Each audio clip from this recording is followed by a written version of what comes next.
Hello everyone, good evening, good morning, Gorak.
Hello, everybody. Hi, can you hear me, everyone? Hi Gorak, Hi, Gaurav. Hi, Good Nitya, morning. everyone. Hi, guys. Hi, good evening, everyone. I think you all are. Nobody is from Nepal, right? You all are from US, everybody. So, what time is it right now, guys? There. 7 at night. 8 Oh, p.m. yeah, Yeah, you are in it's different eight. time zone. So usually the session will end around 11 or yeah, 11, I think, right? 11 p.m. or 10 p.m. for some of you. Okay, so yeah, It is around 7 a.m. here, 6:52. So yeah, let's start our session. Um, Yesterday we talked about we tried to solve our problem with the help of ChatGPT, right? Did you try it yourself? Did you try and Actually, I tried to try, but looks like due to too many requests, the server is down in US right now. yeah, that may be because it is highly popular as well as too many users are using it. So right now, that may be the reason. So yeah, that is we used it to get answer quickly. And I think we need to finish this application today. We will first talk about filter things, if you tried it, or how can we approach it. We will not completely solve it, but we will discuss how to solve it. And then we need to actually implement the API, because currently we have data in our one server. Means in our you can say we have data in our one code base. So we can create a simple REST API with the help of Express, and we will serve it through Node.js. So with the help of Node.js, you can make such kind of APIs, and then we'll try to actually write some test for that API, as well as our component. And I think that everything will be completed. After doing those things, then our current application will be completed. If we have time at the end, maybe we will talk about a state management library called Redux, and we can start Redux as well. Okay, so shall we start now, everyone?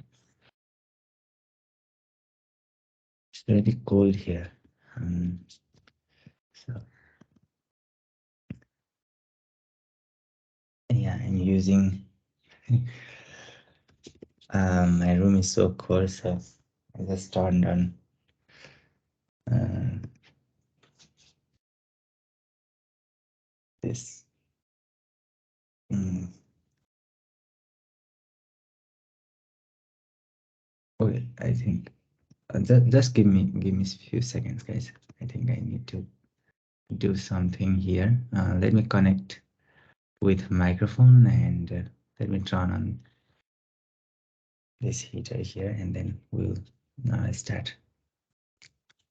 Okay, give me 1 minute, and then we'll start this session. Okay.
Okay, I think everything is fine now.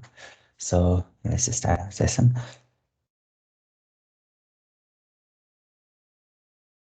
Yeah, can you see my screen?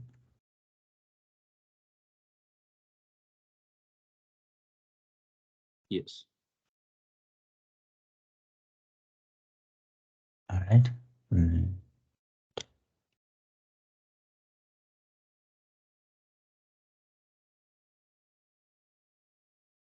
Okay, so um, let me see if I got some request in GitHub. I think there is no request. So did you try yourself doing something regarding that filter and some of the thing regarding that cart as well? We have one remaining thing, right? So let me start the server here.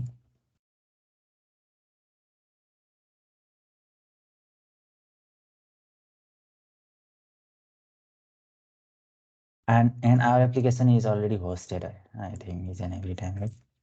Take your card dot parcel dot app. So let's see. Yeah, we left something here. That's really minor thing, and we left to implement our something in the cart that is regarding this quantity, regarding this total things. Currently, if you add this quantity in the cart, it will be added here, this quantity here. And if you once again click here, it is not actually working. This feature is actually I asked you to try on your own. And as well as when I try to add this, yeah, if I try to add multiple times, it will not work. But the total price is also not working. So these are the things I asked you to fix yourself, and these are actually this will be a part of, maybe if I add more assignment later, this will be the part of that assignment. And here on the left as well, we have these filters, filter sizes. Actually currently these are not working, the functionality is not working. For example, if you click on small here, only small products should be listed, and others should be hidden. Okay, these are the feature you actually need to try. So did anybody try it and have some progress, or any question about these features if you have tried it?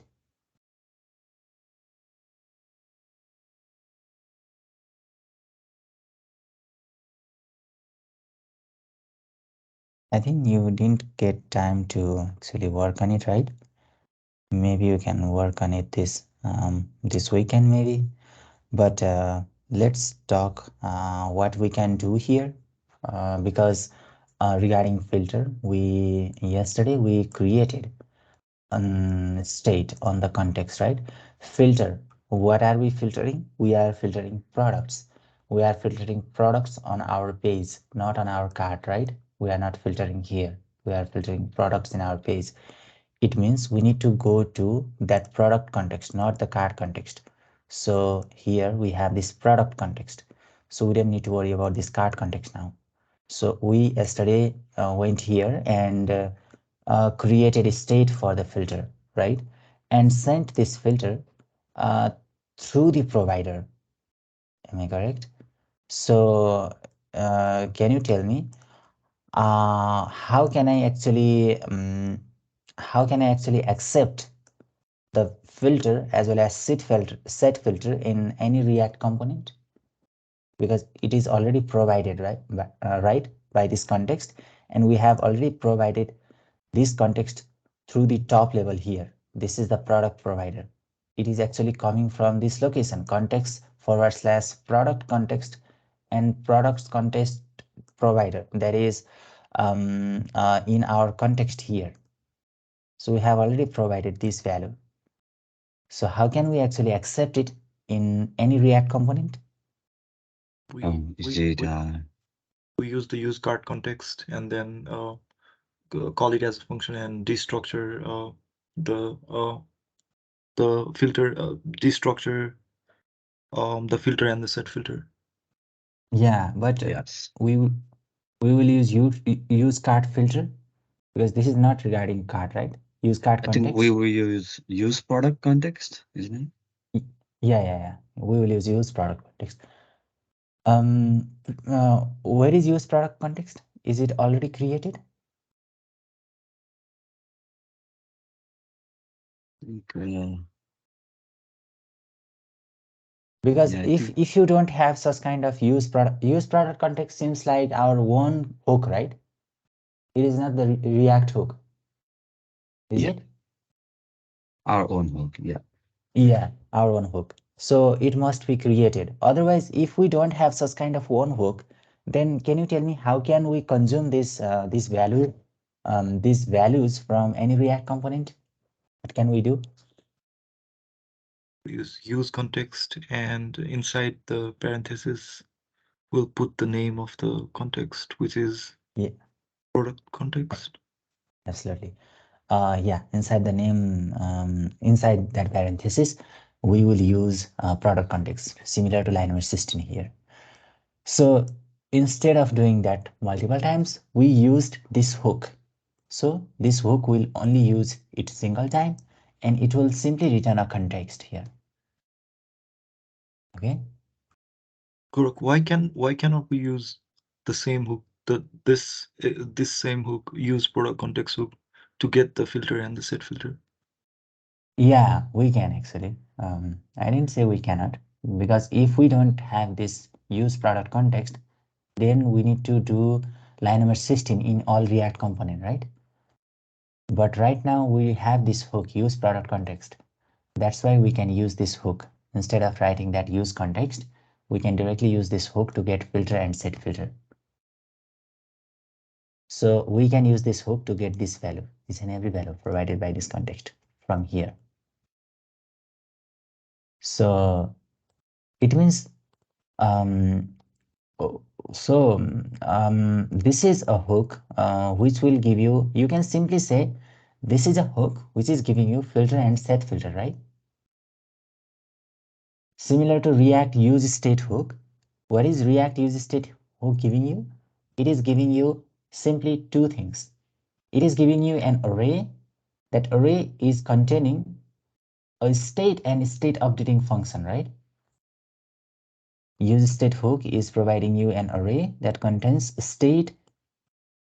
So this is an array, right? That contains state and state updating function. So it means, can you tell me what is this use product hook giving you? What kind of data it is giving you?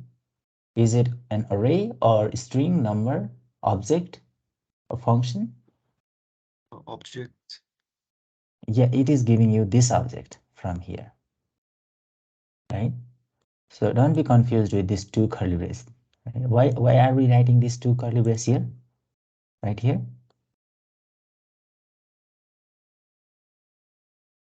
Yeah, can anybody tell?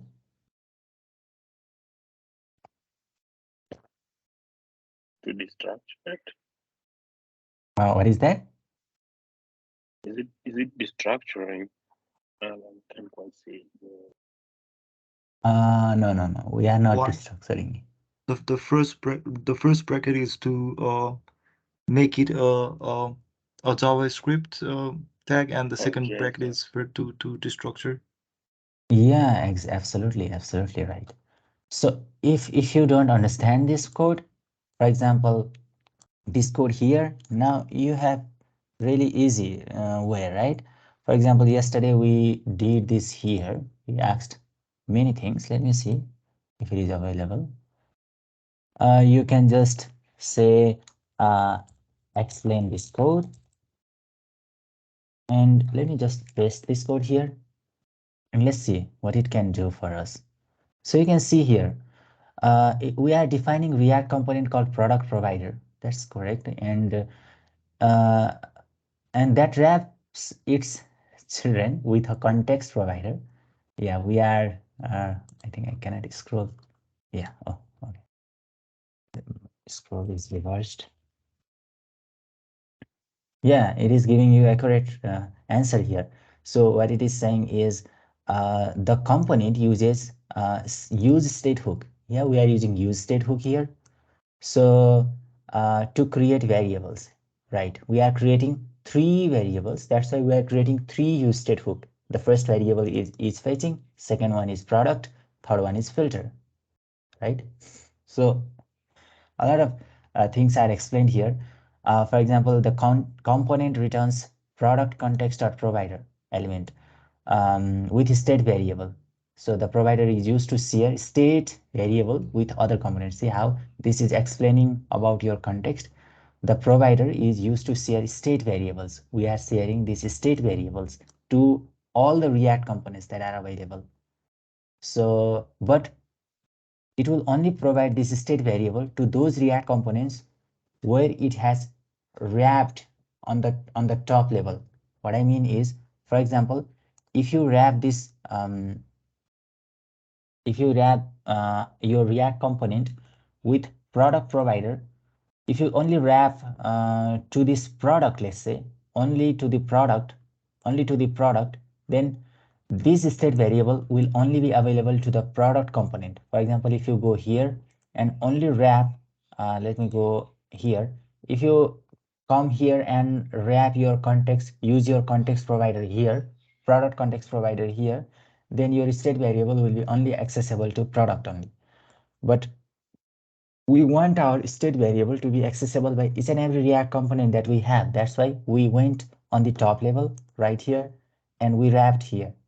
But sometimes in your application, if you have uh, multiple level of scope or multiple functionalities, like one is authentication functionality, one maybe normal user functionality. So at that time, you can use auth and wrap that auth with auth provider. And for normal user, you can just wrap normal provider. So there may be multiple level of components and you can use those provider with each and every components on the top level. So yeah, those components will only receive this state. See how well is the well this is explained here. So yeah, and you can see product provider component takes a single prof called children. We are taking children here, and yeah, this is a React node. That's why we wrote React node here. React node means this is actually JSX element we will receive most of the time there. Hi, And yeah, Gorak. you can. Hi. Sorry for interrupt, Gorak. So, can I just take to two Yeah. to 3 minutes? Okay, so Uh, okay, sure, sure. okay. So we have a short announcement for our team, and they will announce the winner of the student of week 7 and 8. So Prasad is here to announce. Yes, Prasad, you can take over. Yeah, thank you, Nirusha. Hi, Gorak. I'm really sorry to interrupt your session in the middle. So I'll just take only couple of minutes and I'll announce the winner. Yeah, sure, Prasad, sure. Yes. Yeah, hi team. How are you all doing today?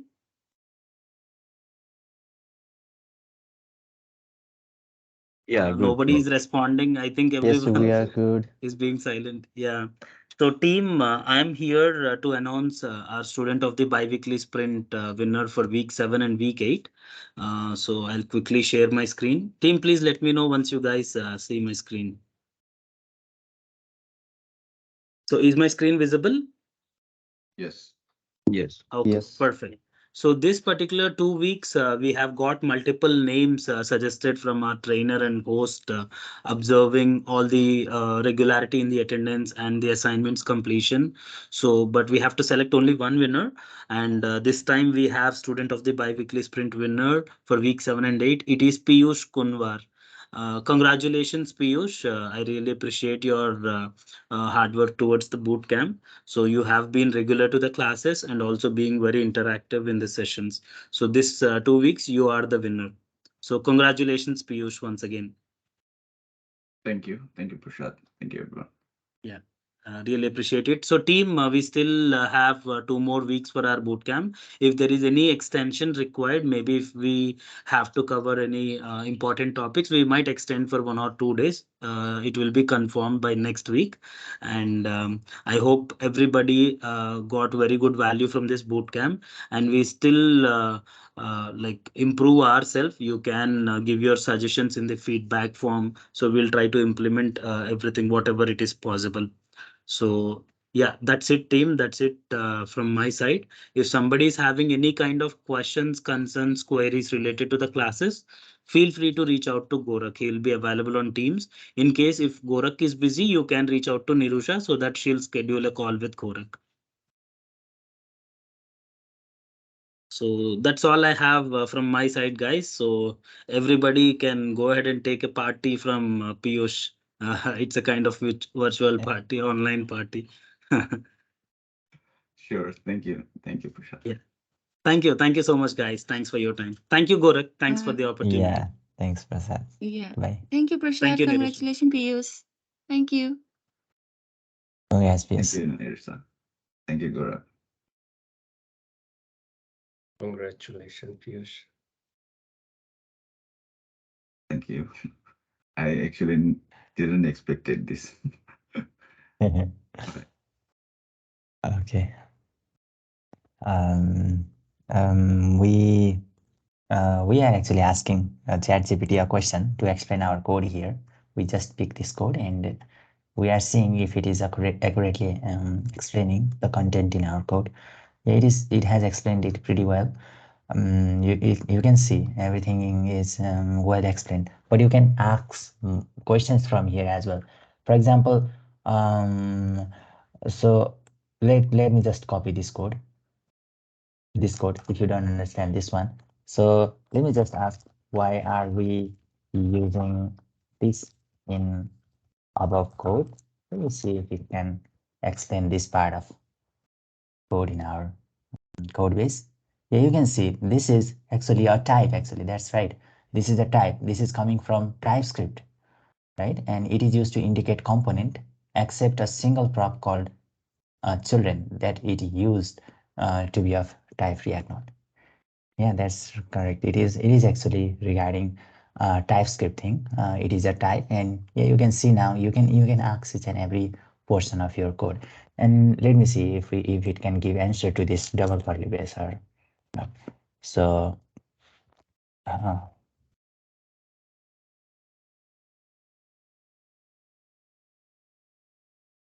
so we are using this two curly brace. Let's see. Yeah, this is actually because we are, yeah, see here. So double curly brace in code provided are used to specify JavaScript object literal as a value of the value prop. That's correct. And you can see a JavaScript object is defined using curly brace, a single curly brace. And when you want to pass an object as a prop to a component, you need to wrap it in set of curly brace. So that JavaScript know that you are passing an object and not block of code. And let me see. Yeah, you can see here this another curly brace is actually JavaScript expression that should be evaluated, and the resulting value is passed as prop. So first you need to go inside JavaScript here, right? You need to go inside JavaScript. That's why we are writing first curly brace, and the second curly brace is for JavaScript object. See how well this is explaining our code. So yeah, you can sometimes try it. But uh, sometimes we need to also aware, we need to double verify ourselves as well. Don't rely fully upon it. You can regenerate response as well, so it will provide you another response if you don't like sometimes, and you can actually verify it using, you can once again search in Google and to understand it or to verify it in better way. See, when I regenerate it, it is regenerating. Now it is providing different response here. So it is explaining it in different way. Okay, so That's about this provider. So now we have this provider here. We can use context hook in our any React component to actually get filter, right? But we have our use product hook here, right here. So why are we using another hook? We already have use context hook, right? Use product context hook. And why are we once again creating use product hook here? Use products hook.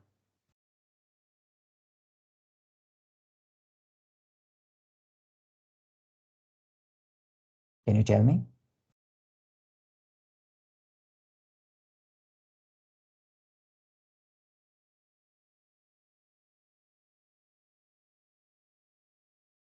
Actually, to extend the functionality, right?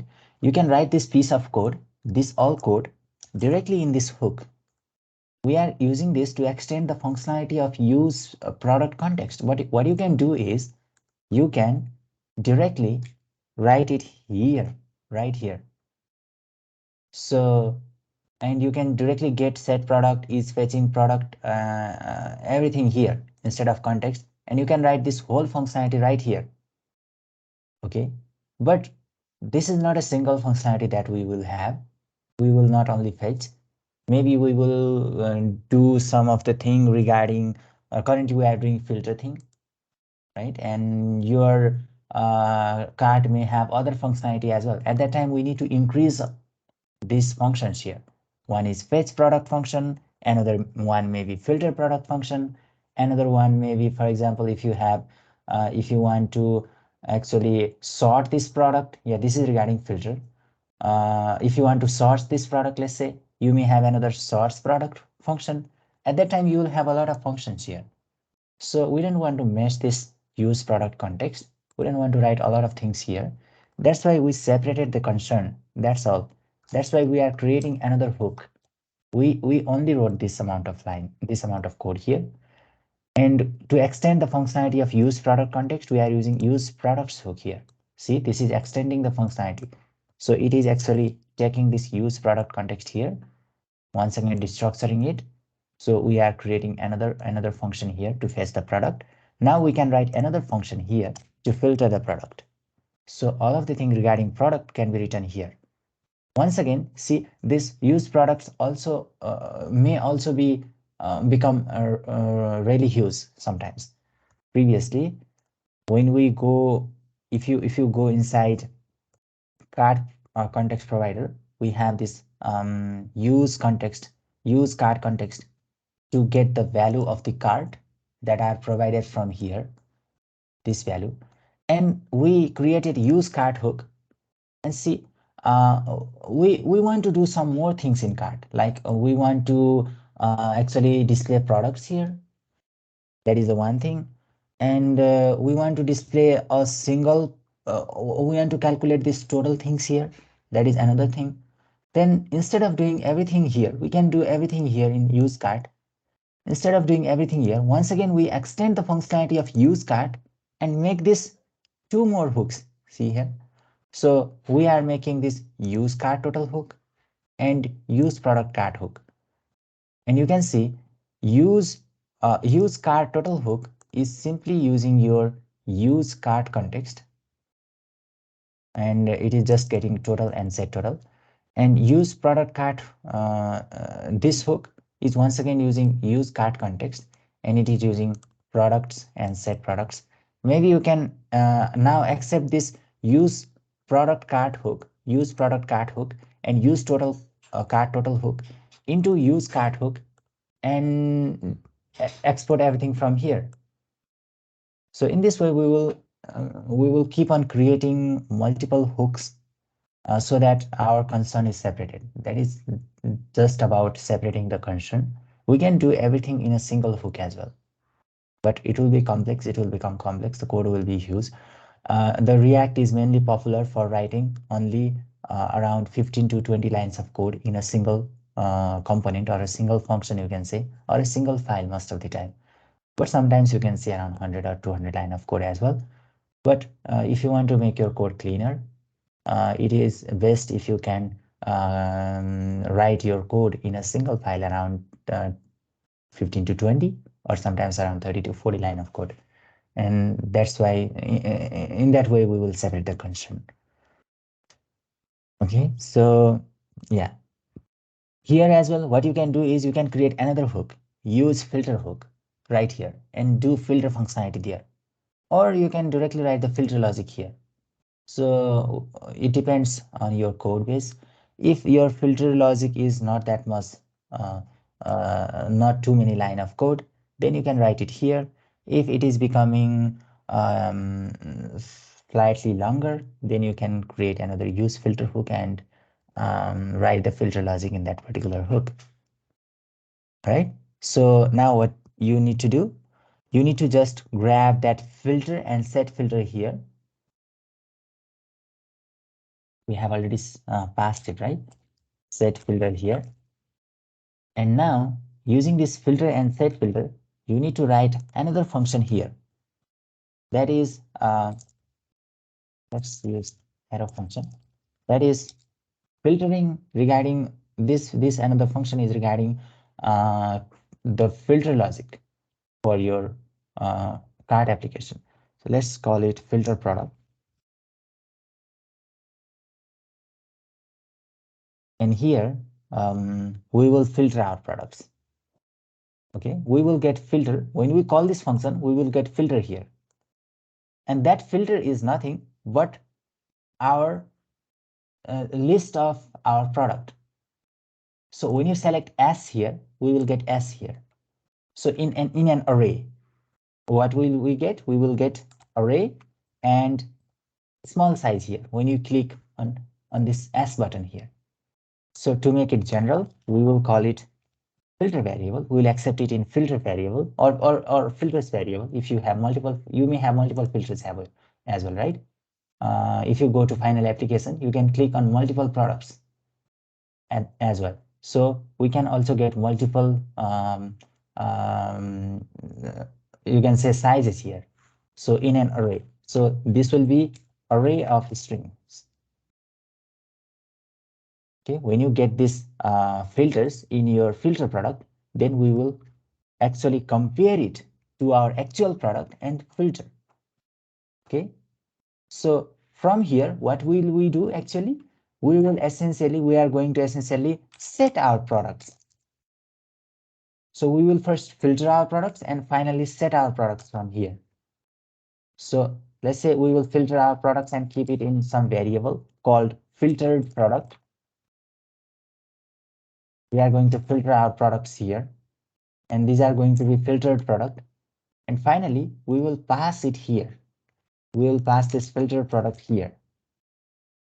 Okay, here we need to write logic to filter our products. Okay, now can you tell me how can we actually filter the products from the available sizes? Correct.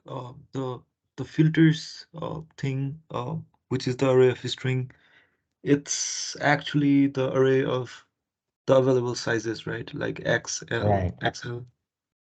Correct. Yeah. Okay. Yeah, it is the array of available sizes.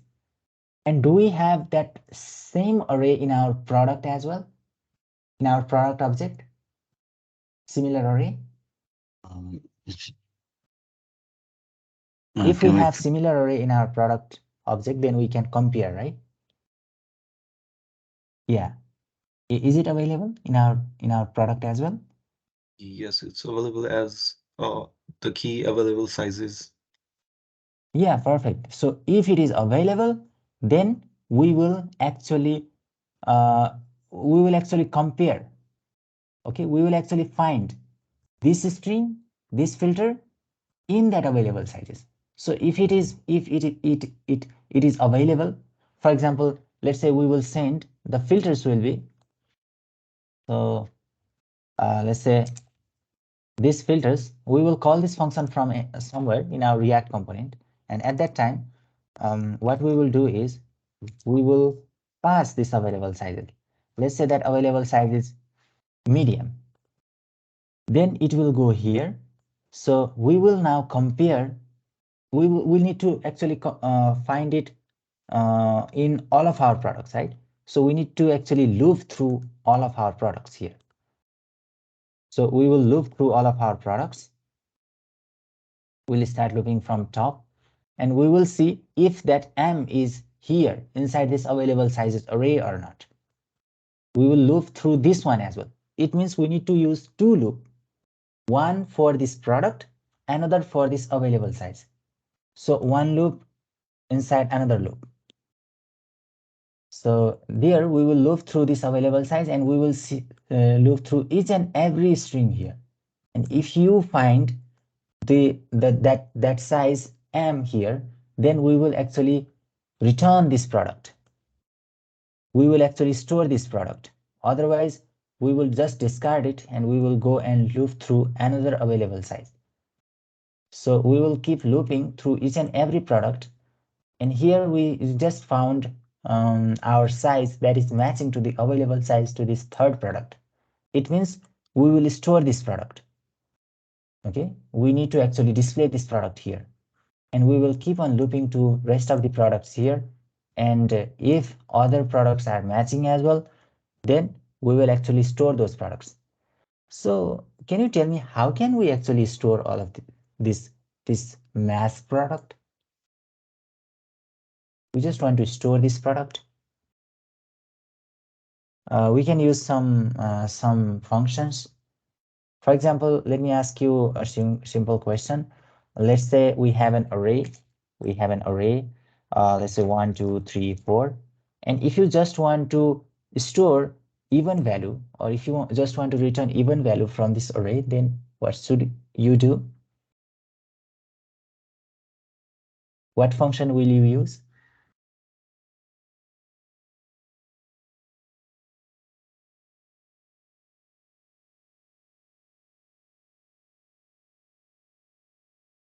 We just want to return even numbers only from this array.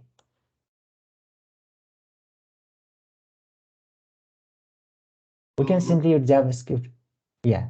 We'll loop through all the elements using for each or something like Okay. that, and then we'll do the check like if the item is item mode 2 is even or if the value has something. So if it has no values when doing the modular operation, we would return the number.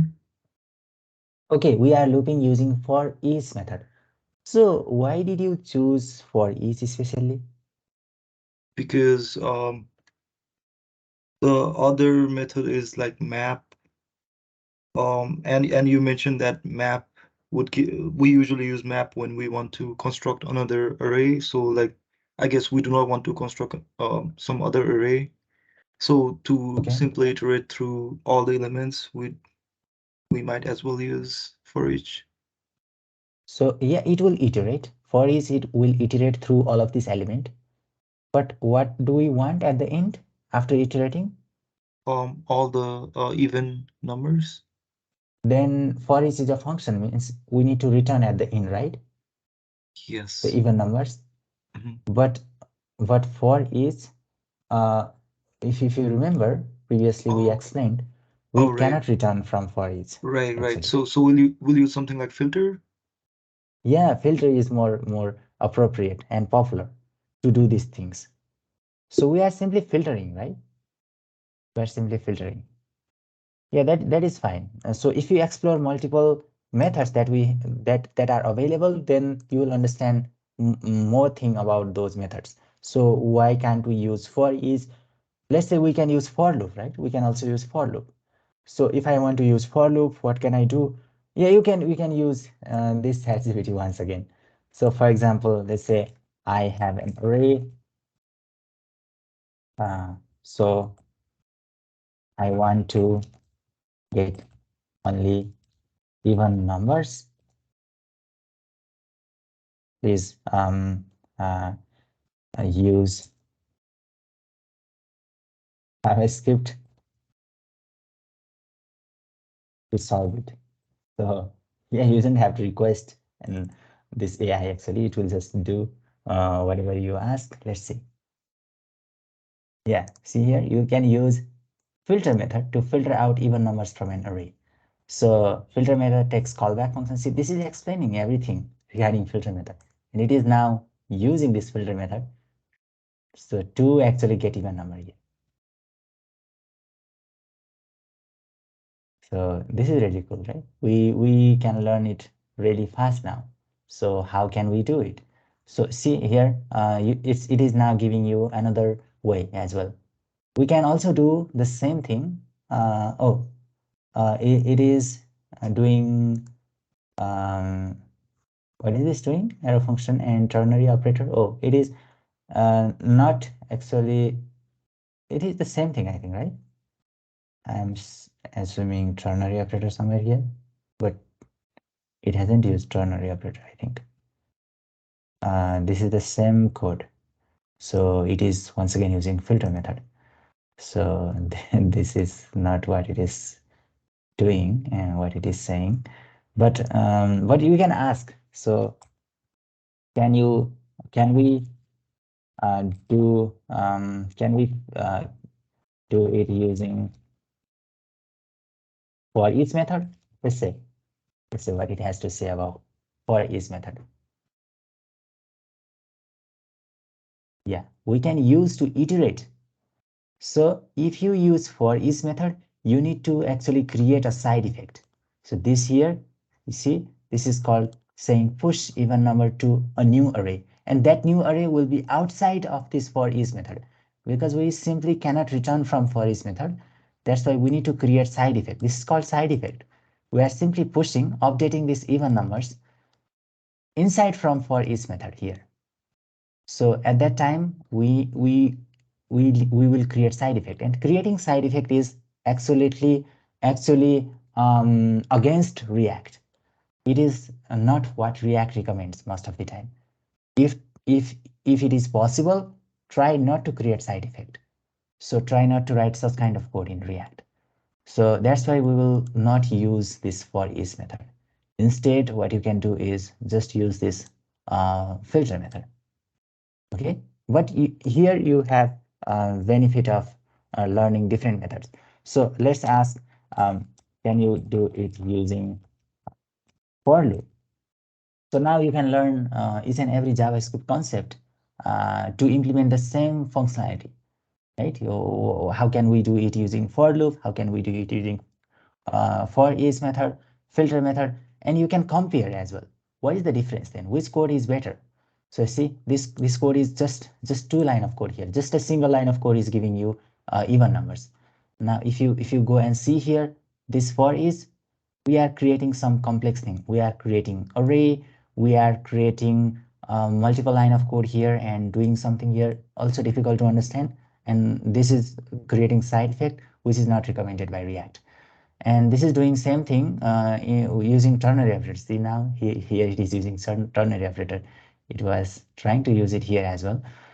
And here, see, with this for loop, what is this doing? It is once again creating side effect. It is creating a variable outside of this loop, and from the loop, it is actually pushing each and every element here in this even numbers. So yeah, we can learn different approach here. Maybe you can try asking it using different method if it is available. Then you will learn each and every method to solve this problem, and you can just ask which method is better, or you can just research on your own as well which method is better. See here with the for method as well, it is using for method is first, and it is using for op method. So if you if it is if your question is asking only use for method, then instead of using this regular for method, you can use for op method here. So this is much better. And we are learning multiple concepts of JavaScript. So previously, if you remember, we talked about when we are using JavaScript. I told you that when you are using React, you will once again learn JavaScript. So now we are actually doing React here, but we are learning JavaScript things because we want to implement functionality, right? JavaScript, React is just the implementation over JavaScript. Okay, so yeah, I was just trying to tell you how you can actually figure it out to do things. So using ChatGPT there. Otherwise, if you can't find, you can also try Stack Overflow is the genuine resource, the reliable resource. If you have answer there, that will be accurate. I can't say the answer from ChatGPT will be accurate all the time.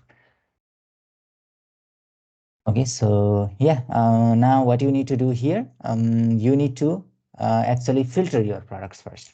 We will filter our products. Finally, we will store some products here that will be array of product, and we will array of product which are filtered through your query. And then finally, we will set our product. As soon as you set your products here, then you will only see filter product here. Okay, this is not that much difficult because we are using context globally. If you use set product from any React component, this product will be updated. So we are using set product directly here inside use products hook. So all the components will be updated. Finally, you need to call this hook inside your component, right? We will call this hook, this use product hook in our filter component. Okay, and then there we can simply pass that filter, pass that this value. So we are clicking here, right? We need to handle here. So first what we will do is we will store, when we click here, we will store the value. We will store this value in some variable, and we will pass it to the filter. So what we will do is essentially we will call this function filter products from this filter, and we will just pass filters from here. All right. Yeah, you can now try it yourself. This will be not that much difficult if you can if you understand this part, what we have done previously. And yeah, just try to finish rest of the part as well, and then maybe you can send your maybe you can create pull request and send a link of your pull request to the bootcamp portal if the assignment is added. Otherwise, you can simply practice for now. I just don't want you to submit your code to me, but if you have done, that's fine. But if it is a part of assignment, then you need to submit at the end. Right? Any question, everyone?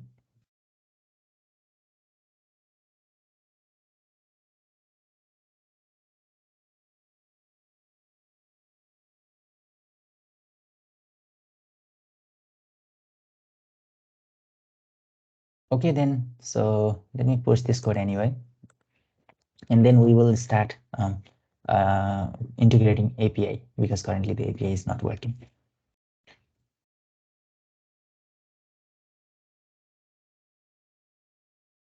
So filter used in hook. So we just accepted filter here, filter and set filter in our use product hook. We haven't done anything. Just filter state is used in our hook, but we haven't updated it from here. You need to actually set filter and set products from this hook, filter product hook. Okay, so from that filter product hook, you will update the filter. So essentially, you need to call this set product as well as from not from here, from filter product. You need to call set product as well as set filter from here. You need to filter as well, right? You need to set the filter, and you will just pass the filters here that you are receiving from here. Okay. So this is your part. Just try to complete it and just see what are the remaining things. This one right here. Just write down your price. So for this portion, you need to go inside your product and you need to actually update somewhere here, right? Because the price is coming here. So you need to update, you need to actually update that installment part somewhere here. Okay, and regarding this one, this total thing, you need to go to your cart. Where is your cart? Inside your cart component, and cart is here. So here you will see static value. This one, you need to update quantity here. This is really simple. You'll just get quantity and replace this 5 with total quantity. We have already calculated total quantity. And regarding this part here, this is the total. You need to update this section here. Okay, you need to actually calculate. We have already calculated total price as well of all the products, right? You need to just replace this with that total price. Our total price is in some cart book there already calculated. So yeah, this is all you need to just complete yourself. I think you can do it, right? Guys, what do you think? Can you do it yourself, or do you need my help here right now? Yeah, if you ask me some person, then I'll definitely explain to you.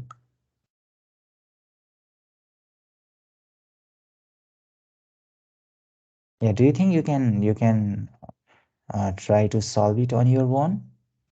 Puruk, Ankit? Yeah, yeah, I yeah. understood that like we are updating the by calling the hook, the filter hook, we are calling the set product function and we are calling the product.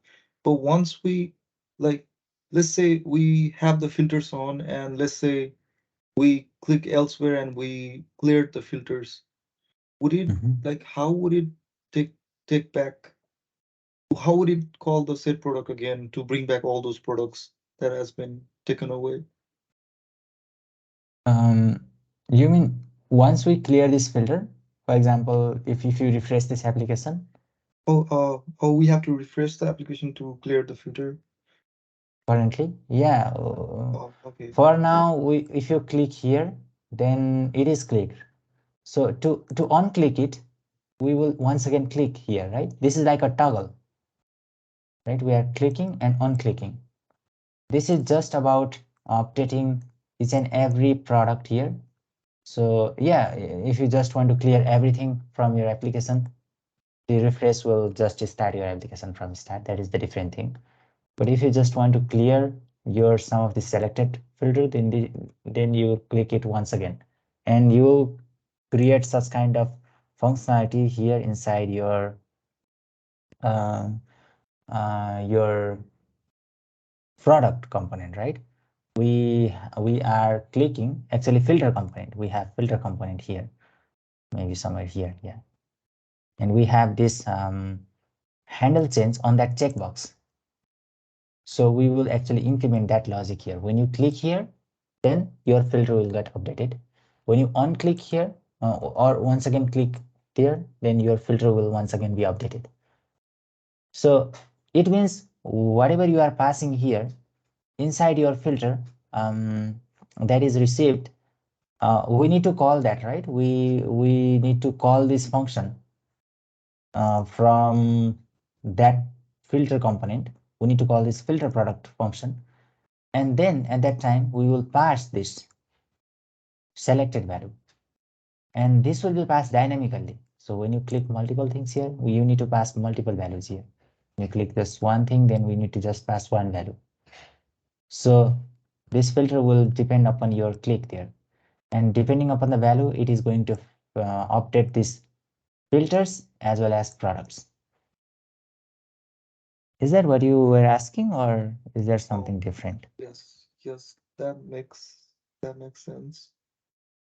Oh, yeah, because I was not being able to visualize how said products would bring back the other products when we like remove the filter by clicking it again. So let's say we click on small, and it will like then the on chains handler function would be triggered, and then it will only the set products would only set the products which have small sizes available. And then like if we like click on the small the Yeah, filter s again, so that means like no filter is present at that time, right? So no filter that is means like present, correct.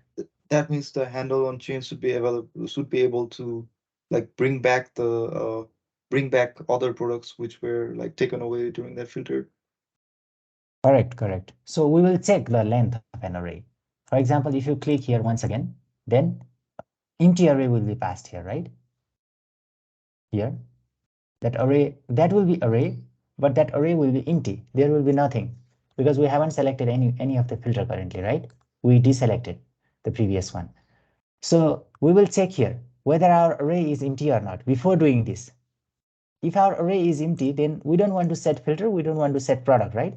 We just want to display the products that were initially there. It means if our array is empty, then what will be this filtered product? Actually, filtered product, the value of filtered product, Be products. all the products. Then we will do if else condition there. So if our array is not empty, then we will calculate this filter product using that filter method, or we will find the product first and then implement filtered method. And then if our array is empty, we will not do that thing. We don't have to worry about filtering our product. We will simply store filter product equals to our products. Our products is here, right? And finally, we will use set products, and set product filter products means filter product is now storing all the products that we have here. So we will do it using conditional logic. We need to check if we have our filters or not. Right? And We need to implement. Yeah. yes, correct. That makes sense. And also, so we are using use products, and like the stuff like products, set products, set is which are the function, but especially products, it is just a value, right? Like it's just like a variable that we pass with the help of the context. It's not a state or anything. It's a state actually. This product state is coming from products content provider. See, this is here. This is the state. Okay. Yeah, this is first created using useState hook, now passed through provider and accepted here. And this is products is actually a state, React state. Otherwise, it will not be updated in real time. Yeah, yeah, this makes Yeah. sense.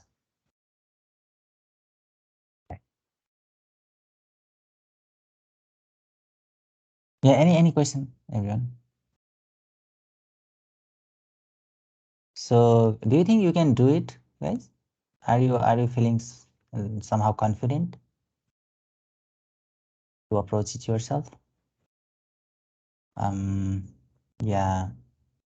Let me ask to few of you, how are you feeling? So maybe Krishna, are you here?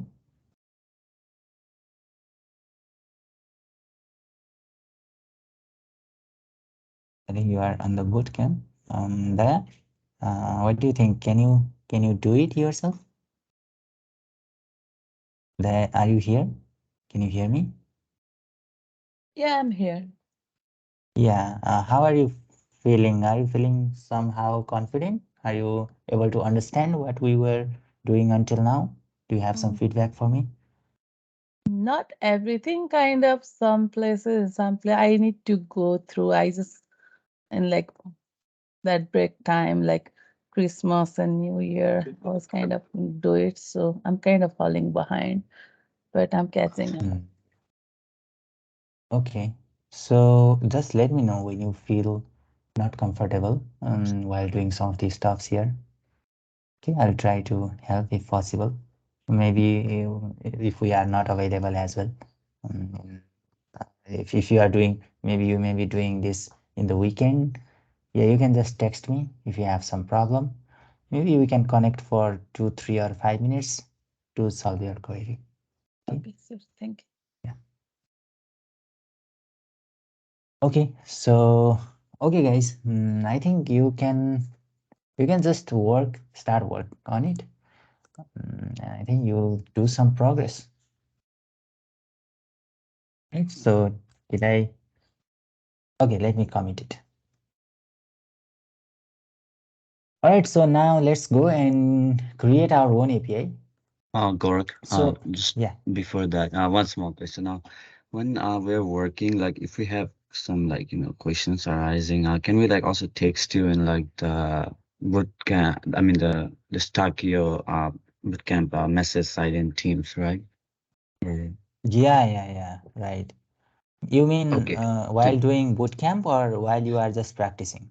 just practicing. Suppose like I was also about to ask you a small thing. Do you have Yeah. can you give us a hint? Actually, No, no, yeah, yeah, you have that general section as well in the bootcamp. Let me just see. yeah. Maybe that over there also helps sometimes. Yeah, yeah. But most of the time, if you just search my name in this Microsoft team, and if Hmm. you can text me, you can simply text in the general section. But in the general section, most of the time, I am missing text because there are a lot of chat going, right? A lot of text are. Uh, Most of you are actually talking in the general section. What I mean is, if you try to just send me directly by just searching my name, then I Yes. can respond you quickly. Otherwise, you can do it in general section as well. Maybe I can get notification if you just mention me in the general section. So before asking question, just search my name, mention me, and then yeah, you can just ask question in the general section as well. In that way, I'll get notification and then I'll know you are asking to me. Yeah, Thank you, Gaurav. Thank you. right. And we have also WhatsApp group as well, right? Maybe later, and that is that will be always there. We can use that as well. Yeah, however you feel comfortable. Okay, so yeah, any other question before starting implementing API?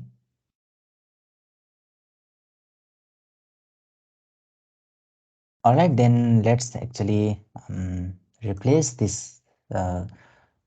Let's work on this section here now, services section.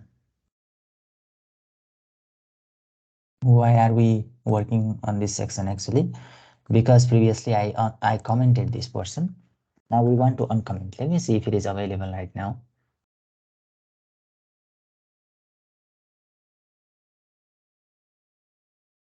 So this is not available. Actually, the database is temporarily disabled because of the quota limit, because of the request, too many requests. This will happen for if you are using free database. Actually, database will cost as well, cost some amount depending upon the storage, depending upon the usage. So now what we will do is try to create our own. Maybe we'll try to store it somewhere and try to serve it through our own API. It means we'll try to create our own APIs and we will send data. Previously, it was sending through this URL. Now we'll create our own URL and send data, and we'll replace this with our own URL.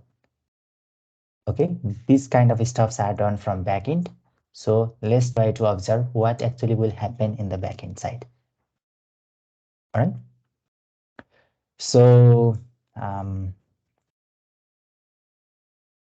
we will use Replit for that one because we are already familiar with it, right? So I'm going in this Replit, actually REPLIT. This is actually the browser-based integrated development environment. And what I can do here is create a new REPL. Previously, if you remember, I was creating sometimes HTML, CSS. We can also create React here. If you search for React, see React Bootstrap, React JavaScript, React template by some provider here, React TypeScript. Many stuffs are related to React here. So yeah, server-side React. So these are regarding React. You can search for any programming language. I think maybe it will be available. But we want to especially use uh, some framework, you can say, or programming language to implement the backend. Especially backend and frontend may be done using different programming language as well. What I mean is we are writing frontend in React right now. Frontend can also be written in some other framework like Vue.js, like Svelte, or like Angular. You can use those platforms to write your front-end code. And your backend may be created using Python, maybe created using Java, maybe created using JavaScript itself. So there are other programming languages which are popular like Rust, Golang, Elixir. So there are a lot of tools to do your backend stuffs as well. And there is one popular programming language which will actually use JavaScript. It means we have our knowledge in JavaScript, because if you want to implement backend in Python, then you need to learn little about Python as well, right? But we have already learned JavaScript. So how can we do backend things from JavaScript? You have some idea, guys? Is it not JS? Yeah, absolutely. It is Node.js. So we will use Node.js to write our backend code, and it will use JavaScript because Node.js is built on the top of JavaScript engine. So it will use the node environment on the server. So it means there we will not have any browser. We'll not run anything on the browser. We'll just run something. If you want to run, we'll run it on the terminal. Okay, so we are creating a cart API here. Let me just write cart API and create a repo. We are using Node.js. Node.js as a platform for backend. So as soon as I create, click on that Node.js, see here it is providing us index.js file, package.json, package-lock.json. So this may not be there at first.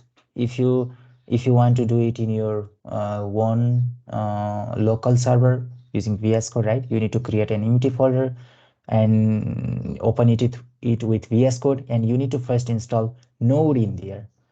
Okay, you can see Node is here already. So in the dependencies, we have types node and we have node fetch here. So we need to use Node.js because we need to implement our backend using Node.js. Currently, we are actually using Node.js as a backend support or provider, you can say. So you can just create index.js if you are just doing in your local machine as well. But we are using Replit. It has already created us index.js. So how can I run JavaScript code here? For example, if I write console.log, hello, now where can I run it?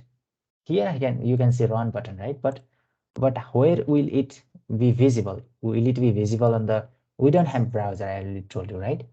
So what do you think? Where can we run such kind of code if you don't have browser?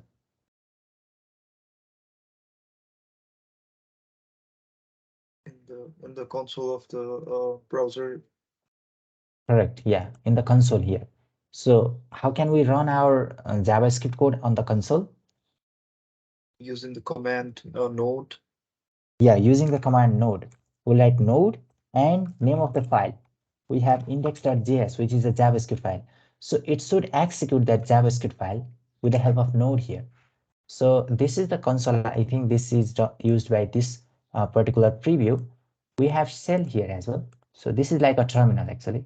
This is two slightly different things here, but in your terminal it's the same thing, right? In your VS Code. So let's see here.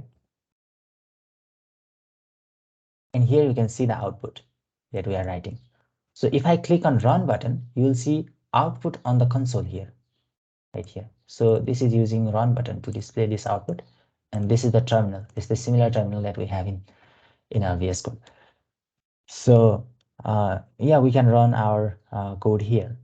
Means what we will do is we will now create a simple API in this index.js file, and we need to use it through React application. Means this server, we will start this server and we will not stop this server. We will keep on starting this server, right? Because when your server is stopped, then you will not get your data. Your server is not working, right? When, let's say, you can just imagine like Amazon server. So if Amazon backend server is stopped, then that server will go down, means you will not see any product in the Amazon website. The Amazon website will not work. So it means your backend server is always running. Otherwise, we cannot actually use it on the front end, right? That server will always be running. Right now, it is not running. We are not doing anything here as well. But once we do something, we will keep it spinning. Means we will start it and will not stop it. We need to start it all the time so that we can use that backend API in our front end. Okay, these are a little principle in backend. We are not diving into our backend section right now. Actually, you can do Node.js and write JavaScript. It's really easy to use, create API here. So there is a popular terminology in the React community, the MERN stack. So MERN stack means this MERN, we have R here. This stands for React. This is for frontend, and all the things are this is M here, E and N. These all things are related to backend stuffs. So like this N is for Node.js. We will use Node.js in the backend. We will use Express, which will help us to create API really in really easy way. And we have this M, which is actually our NoSQL database called MongoDB. So we can actually use this four terminology to create a full stack application. So from front to end, okay, we will create front end as well as back end if you use this one stack. But this is not necessary always you are using this one stack. You may have your server, maybe it will be like SQL server, or it will be like MySQL. Okay, that is not necessary always it should be MongoDB. So maybe if we have time later, we'll talk about SQL and NoSQL. Currently, MongoDB is actually a NoSQL database. So there are different types of database out there. We can actually pick one of them, and that we will consider it as our database support. And for this N, you don't have to always use N, right? And for Node.js, you can use like Java here to actually do backend thing. And for Java, this Express may not be required. Express is most popular in this NoSQL database especially. So now what you can do is use some stuffs from this. We are using Java, and maybe we need to actually integrate some of the things in Java that are similar to Express, which is helping us to create API. And we are using NoSQL to store our database. But we as a React developer, most of the time, do not actually explore these things. We can explore, we can just have a look, but during day-to-day work, we'll not go and write some code in our Java code base or Node.js code base, and we'll not actually touch our database. These kind of stuffs are done by backend developer, and we as a front-end developer most of the time worried about implementing it with the help of React, right? So now we are using React and Node.js, and we'll use Express as well. We'll not use MongoDB. We are not going to store it in some database right now. So we'll use these two things to create a simple backend server, and we'll use it in our front-end React application. All right. So any question?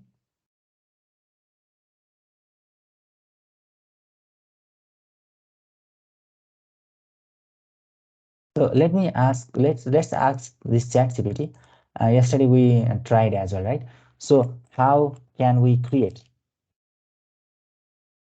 simple? We are using Express, right?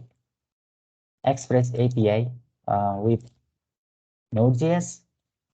So we want to create simple Express API with the help of Node.js that will serve our JSON data. That's it. So what we need to do is we need to first install Express. Okay, now it is providing you command. So what you have to do is just copy this command and install Express from terminal.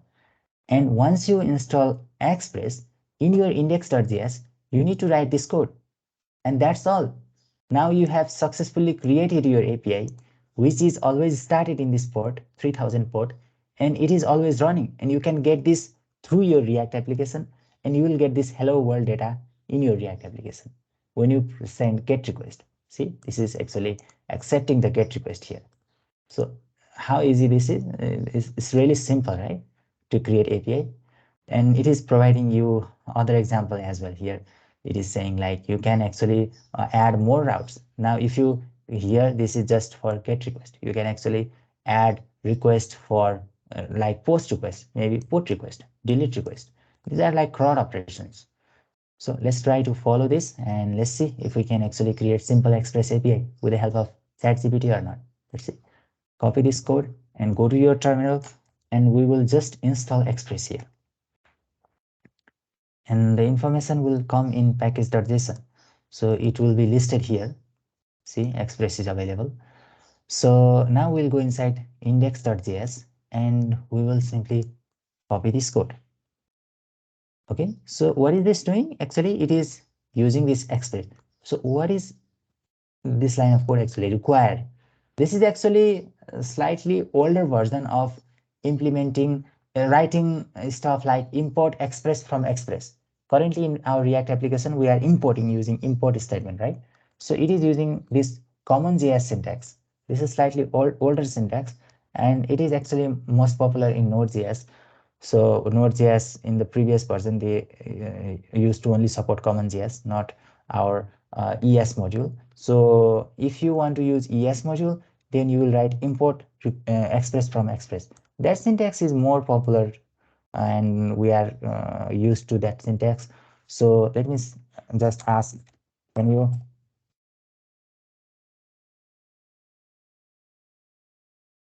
implement using import syntax? So we don't know what is this import called. It's actually this is actually ES module, but we just want to write this general question. Let's see if it can do it for us. So now it is using import syntax. So yeah, this is more familiar to us, right? Import express from express. Where is it? It is in Node modules, right? We will now just import express from express and create simple app here, and we will actually we will be listening to the GET request, and as soon as we get some request to this route, we will send data that is here. Okay, so yeah, it is doing many things down there, but let me just copy this code. Let's go here and let's paste it here. Okay, we have imported Express. We have created app from Express. So I'll not go through each and every code here. So what are these functions, request, response? So how can we create multiple routes? That's kind of stuff related to our backend development. But right now we are just worried about sending some data from here. Let's see if we can actually accept this data from our React application or not. So we need to run this server. One way is to run the server is it has already provided us how to run the server as well. Server and name of your application. We have index.js. We can just write a node index.js, but you can just click on run button. This will do the same thing. Let's see if it can start it in this port 3000. So it is now saying cannot use statement outside a module, syntax error. So don't have to worry about this now. We'll just ask ChatGPT. So actually this is an error because we are using this import statement. We need to type something called module here in package.json. We need to have another JSON property called module, but let's see if it can give that particular answer. So you can say, you can just type error and hit enter, but you can just write, let's see. So this error arises because we cannot use import statement outside module. So I told you previously node version lower than, see here, this is also listing the version. Previous node version doesn't actually support this import statement. Okay, now it is asking you to actually do it using this older syntax, require express. Or see here, if you have node version greater than this version, you can use import statement, but let's see what it has to say about the configuration. Okay, it is asking us to install Babel. We don't have to actually do that. Babel is the support. You can do that as well. But there is a simple version um, apart from this. Can I use import without? So we will not use Babel. Babel is like a transpiler. So I'm expecting answer like that JSON property that we need to update in package.json.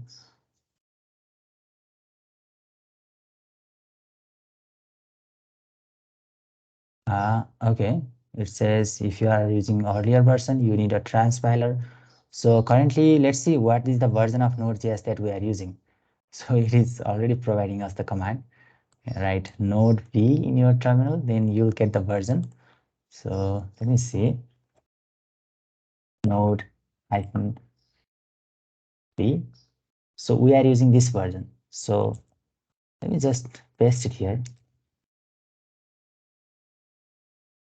We are essentially chatting here so that we can get better result. So now it's saying great, you should be able to use import statement without any issue. Okay, so but it is not working. Let's see. Yeah, now it is asking us to check package.json. This is what we want actually. And it is asking us if Babel related script is there. So you may check, sure you don't have any Babel related stuff. So then giving this, actually we just want to see how far it can go. So we will again get same error. If we check here, there is actually we need to add that type module here, but it is again giving the same error, right? Let's see. There will be another option to regenerate the response. Currently, I think this is not available here. That's why I'm asking.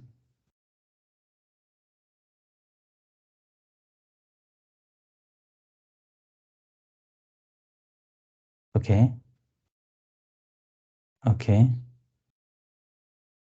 So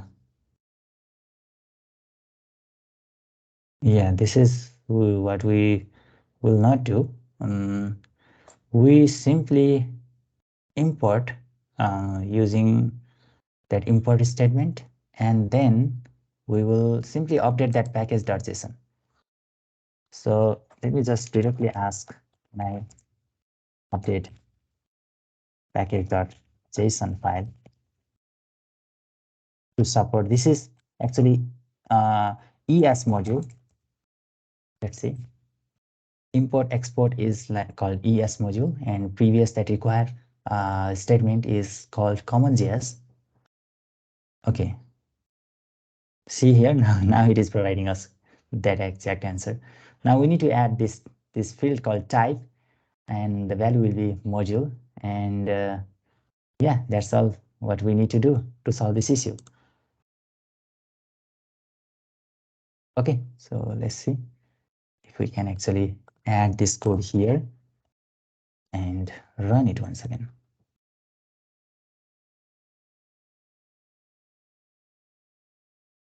Okay, now you can see server is listening on port 3000. That's great.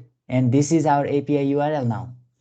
When I open here, it is just listening. See, seems like it is not giving any response here.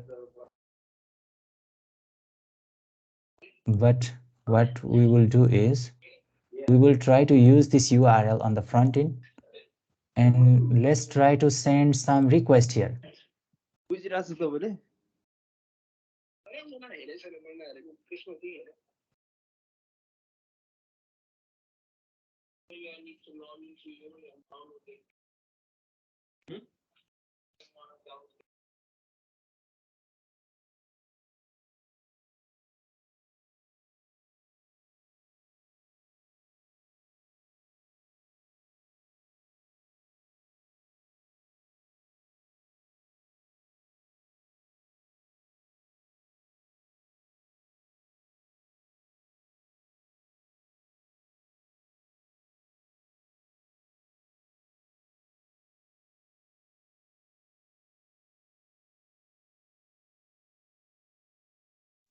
Gaurav, you are muted. Sorry, I didn't actually realize. Yeah, is it fine now? Ready? Yes, Kuruk, we can hear you. Yeah, what I was saying is, let's actually use this API, this URL from our React application. So I can just try from the top level, means I'll just go in app right now. So we'll not use we'll not use it on the service right now. We can just use effect hook, right? We learned it already, how we can consume API. We can do it inside use effect hook, right? And then get data. Let's say this is a function that we want to create. This is simply a function. And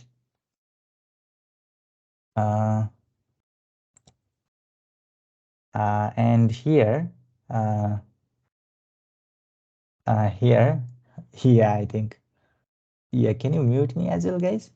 I don't know about it. Yeah, I was trying to mute somebody else and I happened to mute you. Oh, okay, that's fine. Um, um, and here, in this get data, what I will do is we already have Axios, right?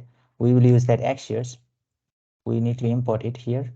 We'll use Axios and we will pass this URL here, and we will await. It means we need to make this function async. We will await the response and we will store it in some variable. Okay, and then I will just see what is coming in that variable. It should provide us that hello world from our server. Then I need to call this function as well. I'm just doing it here right now to just see if we can get that data or not. And I'm just calling it once, so there is an empty dependency. Okay, let's see. I think it will not work. Okay, we need to do some more thing there, but at least let's see. It is running here. Is it? Okay, here we have some issue, I think. Okay, let me stop this and start it once again. So it is running here, and I need to go inside inspect, and I will see in the console, because I have console logged the data, and it said, oh, we have this warning. Previously it was there, right? This is the previous warning coming from some update. We are using maybe provider somewhere, which is not the actual way to use provider. Yeah, just try to actually see if you can resolve this issue. Okay, yes, maybe you can Google or chat GPT somewhere, but this is not the error that we want right now. That's why I'll just hide it. Okay, now this is the error. Oh, it is saying server responded with a status 403, and it says you cannot access this URL. Actually, we cannot directly. So this is like CORS policy. So this is like cross origin. So there is a policy which is implemented by default. What does it mean? It means you cannot access data from one website. If you are in the another website, you cannot access data of the previous website. What I mean is, if you are on google.com right now, and you have also opened facebook.com here, and you cannot directly send GET request to facebook.com from google.com. You cannot actually get data from facebook.com. So if you have different origin, this is like cross origin, right? If you have different origin, then you cannot directly accept data. So the either this Facebook should first provide you permission to actually give this data. So you need to actually ask permission from Facebook first, and then only you can send GET request. Otherwise, it will be blocked by default. So now what we will do is, we know we want to access data from our React application. Then we will give a global permission for now. Now we will give permission to everybody. Everybody can now send request. We will just enable it. We will enable this. We will not block. We will just enable it, and course policy will not be applied there. So yeah, you can just sort this. So here, let me see. access to this one, this one, this one here. Just copy everything and let's go here maybe, and let me just paste it here. And I haven't removed this thing from here, but let me just do it anyway. And it will give us what we need to do. Maybe it will give us some idea there. So this is about that course policy. So we need to actually give permission, otherwise we cannot actually access those resource, those API response from our React application. So to fix this issue, we need to give some permission, but how can we do that? Let's say. See, now it is asking us to install that package called course. And we need to import course from course in our index.js. And then we need to use, there is a concept of something called middleware, but don't worry about it right now. We need to use this syntax and that will work then. So now we can actually, we don't have to, yeah, we can actually give a specific permission to a specific website as well. So for example, just give permission to this specific website, but we will give a global permission. So we will just install it and we'll just write this 2 line of code in our index.js and that will work. Let's see. And I need to go in our cell. Guru. Yeah. Yes. Actually, I was trying to, I was trying to go, along with you and with the previous installation, but I cannot follow follow you. And then I tried mm, this ChatGPT, and then it's kind of like lagging there. So Oh, okay. I was left hanging there. Maybe Is it we need to do with you, or we will do later? yeah, We can actually just watch you. I am expecting you to not do it right now because these All are right. the stuffs related to backend side. I'll just give you this URL. I just want you to just see it right now. Maybe you can try it later All right. Sure. yourself. But Thank right now what I thank am you. trying to do is trying to create API and trying to show you how API is created from the backend and how we will use in the frontend. All right. So while writing this code are called backend code. Simply, we can say in simple language. So while a backend developer is writing this kind of code, he will actually create a lot of functions. He will actually create multiple folders similar to React, and some of the folders are related to communication with backend. Some of the folders are related to getting your request from frontend, right? Some of the folders are related to calculating business logics. Okay, this is like something this their backend developer will follow some architecture as well. Maybe the model view controller architecture. Actually, the backend developer is mostly concerned with model and controller, and view is actually what we are doing from React.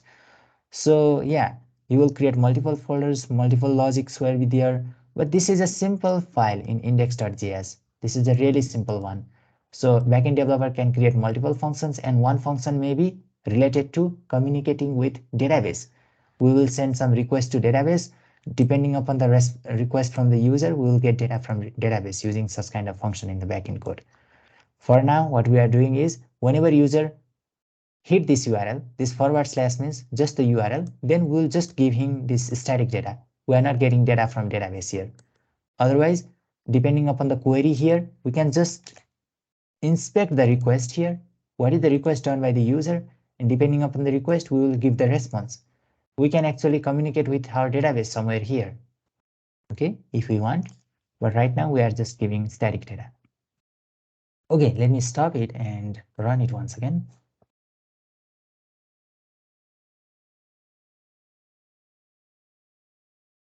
And let's go to our React application and let me refresh.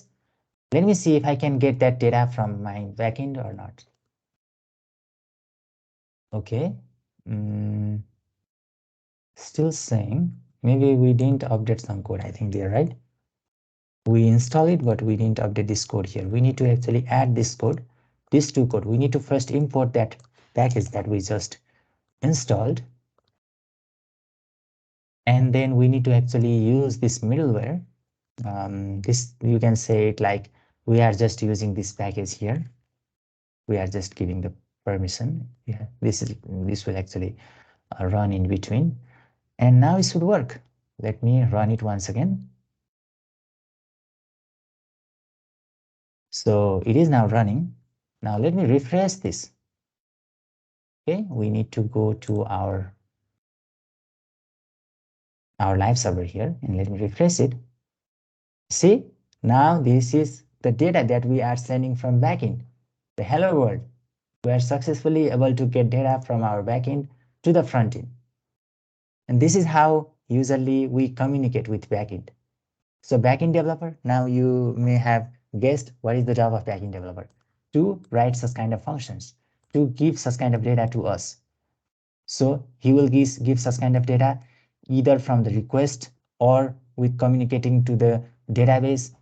Okay, there may be some complex logics as well. There may be some permissions as well for some kind of user. For example, if that is a normal user, we'll first check right here what is the type of the user. So if that is the normal user, we'll send different response. If that is the authenticated user, then we'll send different response from here. Okay, this is where our users got validated, and depending upon the user, we may get different response. So such kind of logics are implemented by backend developer, and we as a front-end developer use this response sent by the backend developer. Okay, we will just use, they are called API actually. See, now we are using this API, this one. Previously, we were using different API. So if you just open this one here on your browser, you'll just get that data, hello world. Right?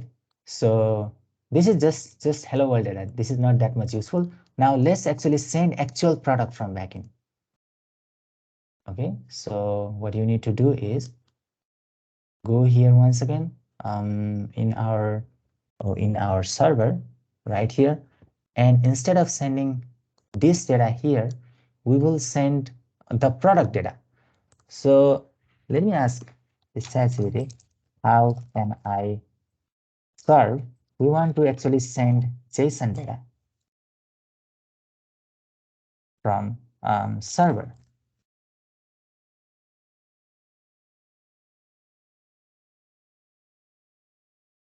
So see, we need to use res.json right here. Okay, it will give us example, and we'll just use that example. See, this is the sample data. We will replace this data with our product data,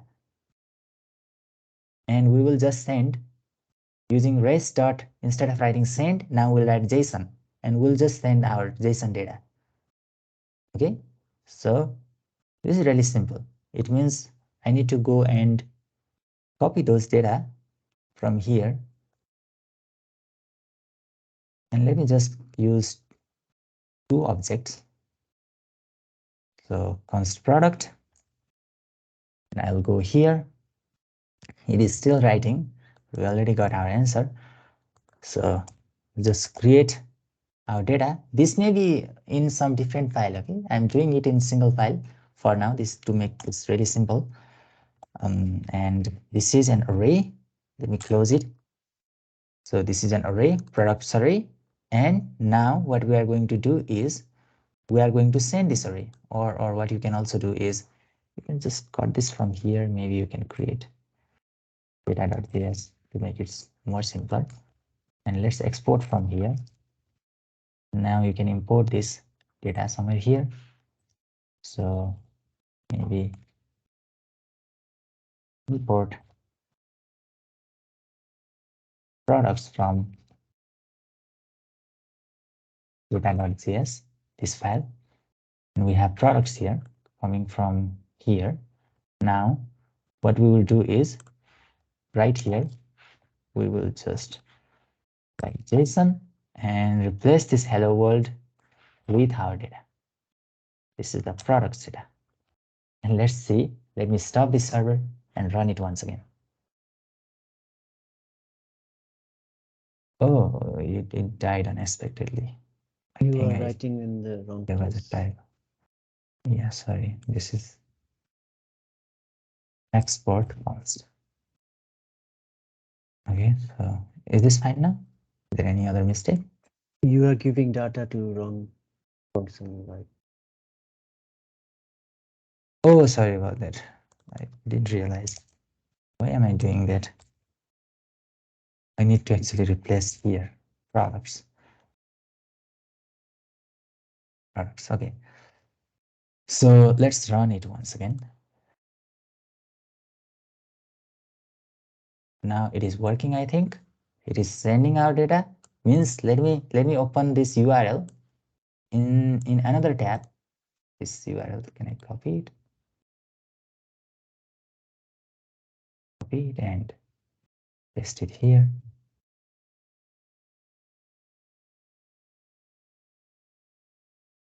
It should give me JSON response actually.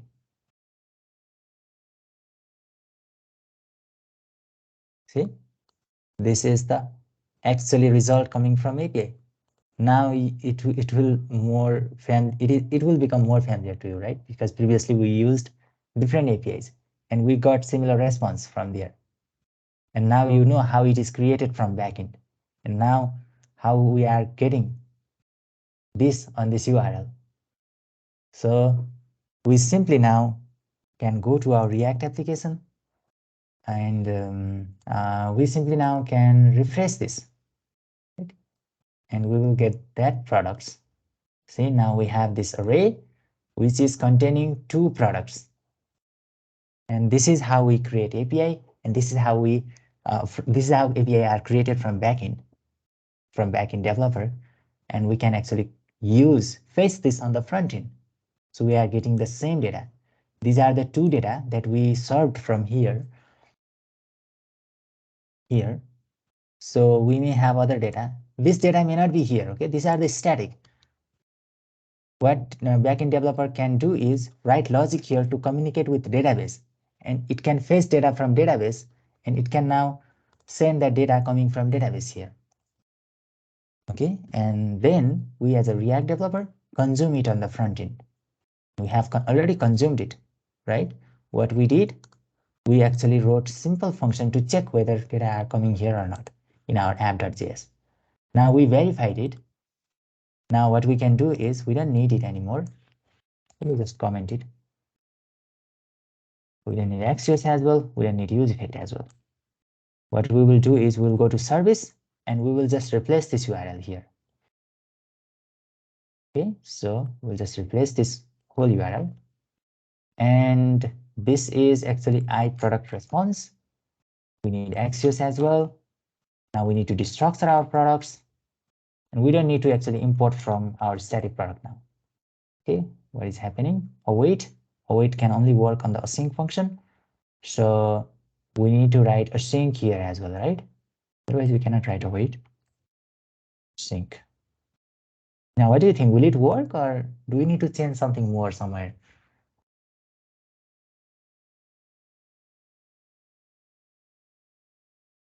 We are just creating a function. Where is it called? It is called by that hook, some hook inside products, because this is related to products, right? Let's go inside product context. If we save it right now, it will not work. Let's see. To refresh it.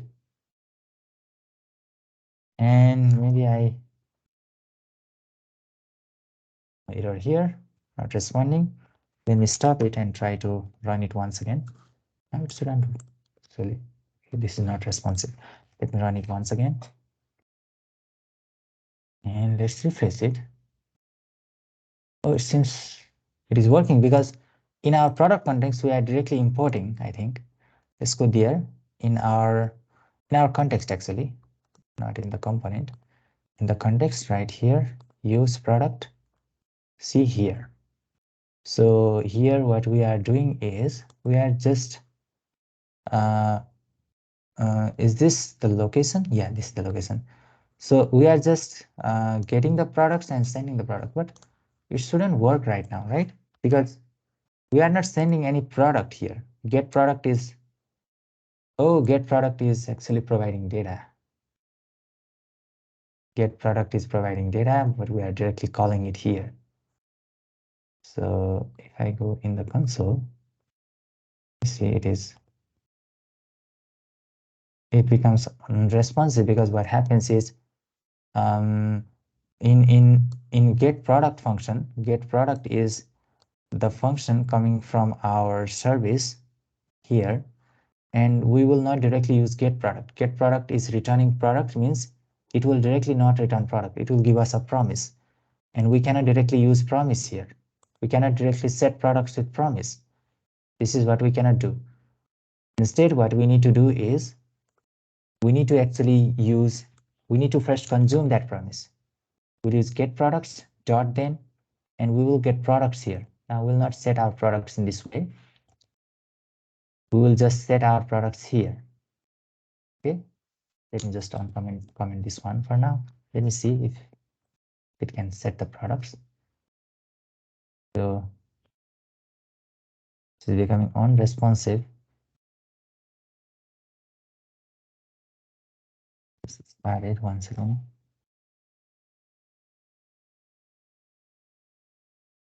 Now let's refresh. And still we are getting these products. Where is this coming from actually? Are we directly providing products from somewhere? Maybe this is the fetch product. Maybe we are not using fetch product. Let's go and see in the products itself, products component, because products are sent from here. So and this products is rendered in app.tsx, right? And app.tsx should now, yeah, we are importing, I think, directly here. We are directly importing data here. That's why we are seeing this data. Now we don't want to import data here directly. We just want to send our products. So we need to send our products. So where is this products coming from? Where is this variable called product?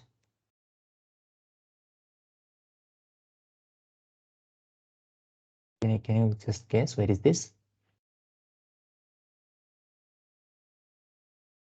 This variable is created in the context, isn't it? Product is in the context. But to get it from the context, now it will not work. To get it from the context, we first use this fetch product. We fetched our products from here. So fetch product is passed here. And we need to use this fetch product in this app.tsx to fetch our products. Otherwise, we cannot pass, right? We need to first fetch our products. So now we have created a function to fetch the products already. This function will update our products and it will set the products. But can you tell me, how can I get these products here? What should I do? Maybe something you can guess.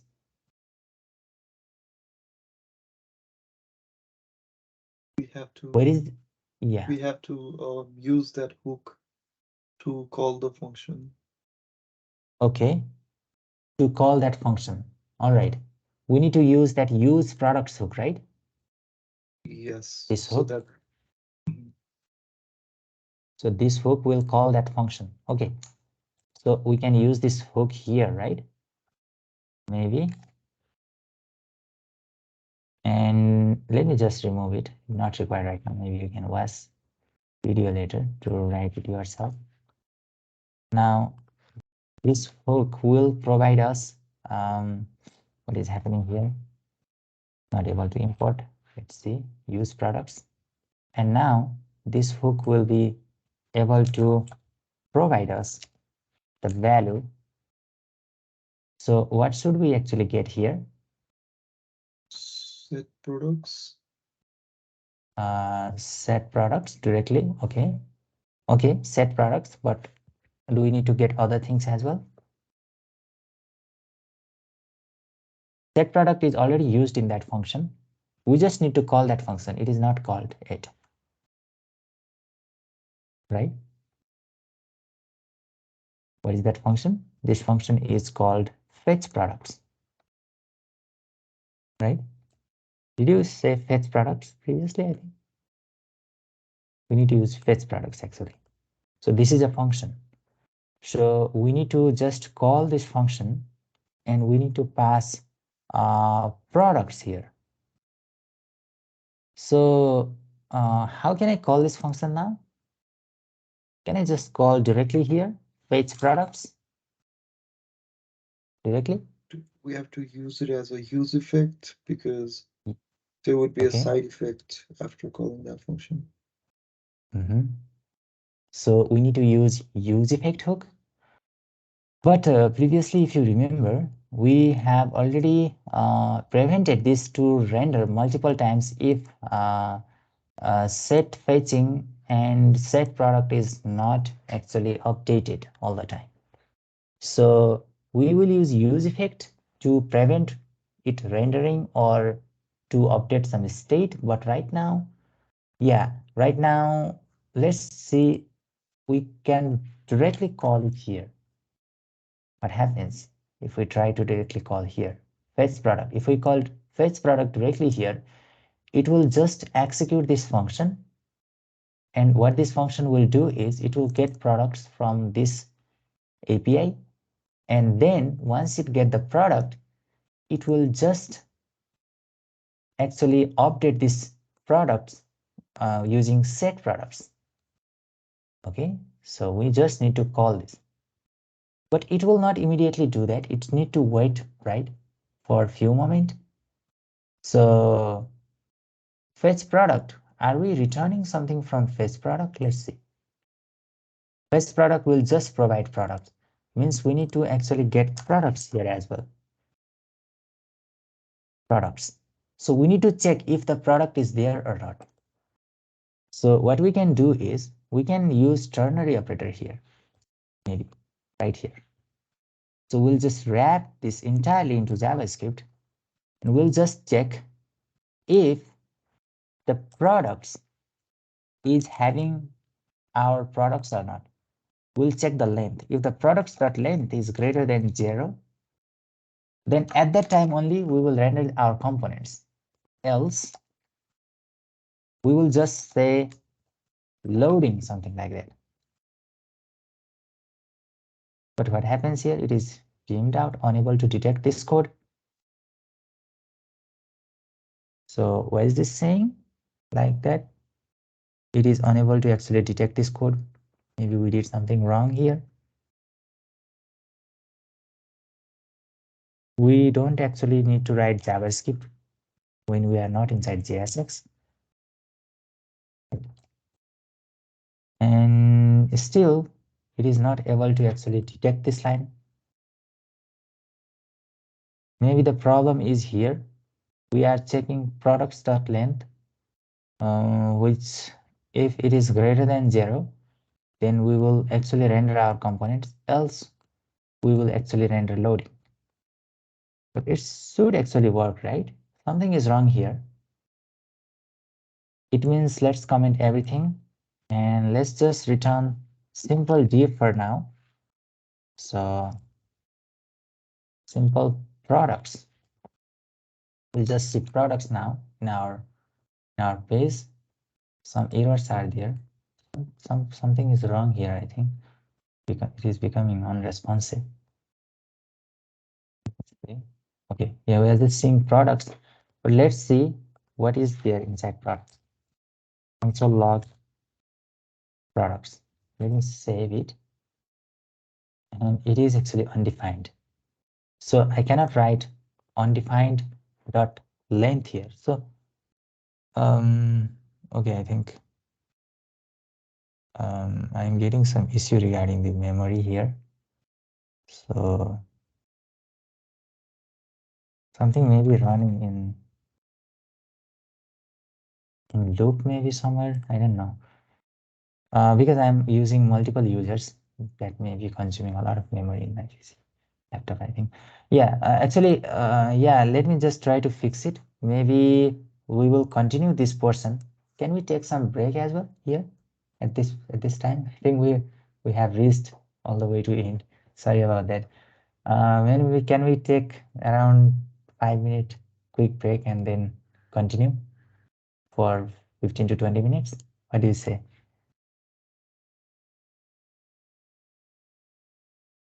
Yeah, let's do that. Yeah. Yeah, okay. I'm just getting this issue here. Maybe I'll fix this until then. I think it will. We can work after break.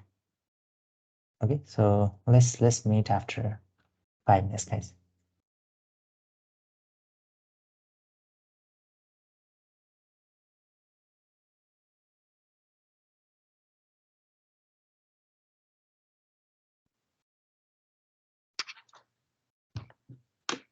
Hello, Nirusa. Yes, Raju. Yeah, I think I'm having some problem in my Teams account. For some reason, I'm not being able to uh, join the meeting I used to do like before. And so today I was able to join it through the calendar, not from the link that you used to provide us before. Oh, yeah.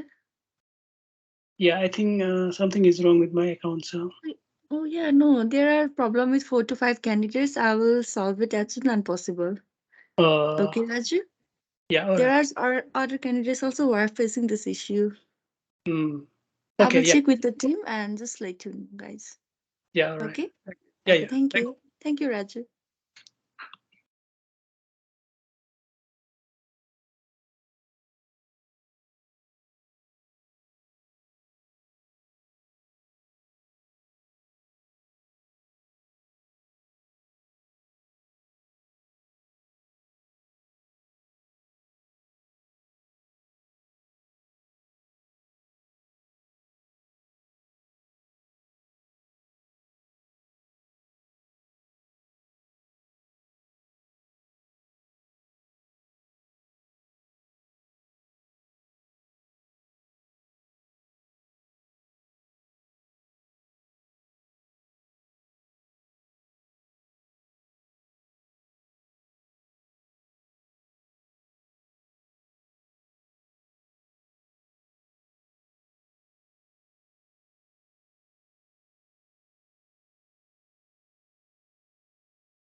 Right, everyone. Are you here? Can you hear me? Yes. Yeah, let's continue with this one.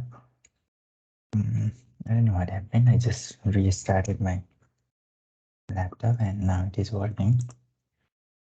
Let me go inside. Yeah, that's the thing.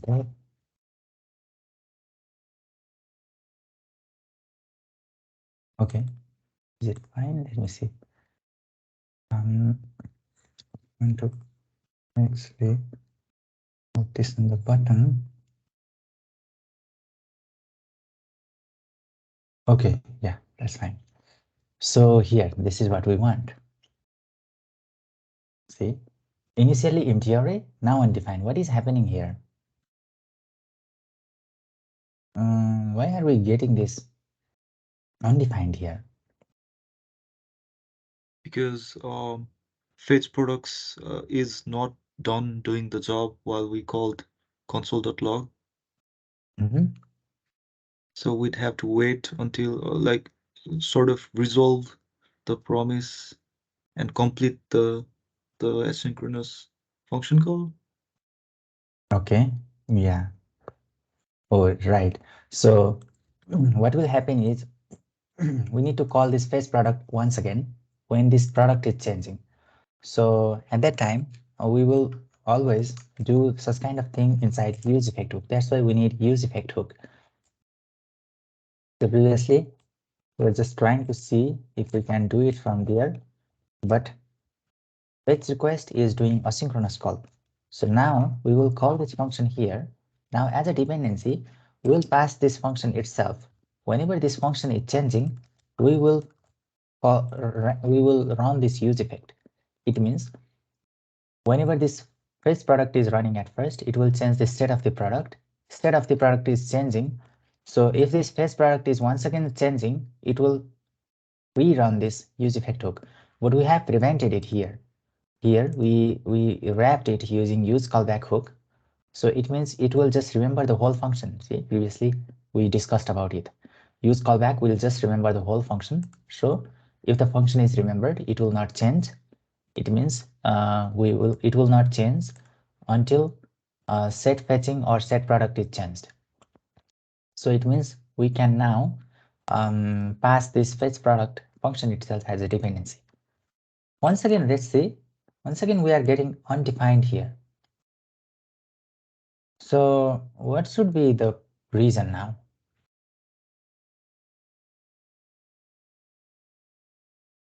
Now we need to go and track from start once again. We need to go inside product service here. So let's see if we are getting our data here or not. Right here. Okay, let's console log. So this is how we can debug our application. So there we are getting our data, but not immediately. After some time, right? We're getting our data here. After getting our data, we are making this undefined. See, so it means something here or something inside our hook is not working. Actually, we are successfully fetching data from API. So data from API is coming successfully. But if you see here, can you see something is wrong here? Now, can you identify what is wrong? This data here.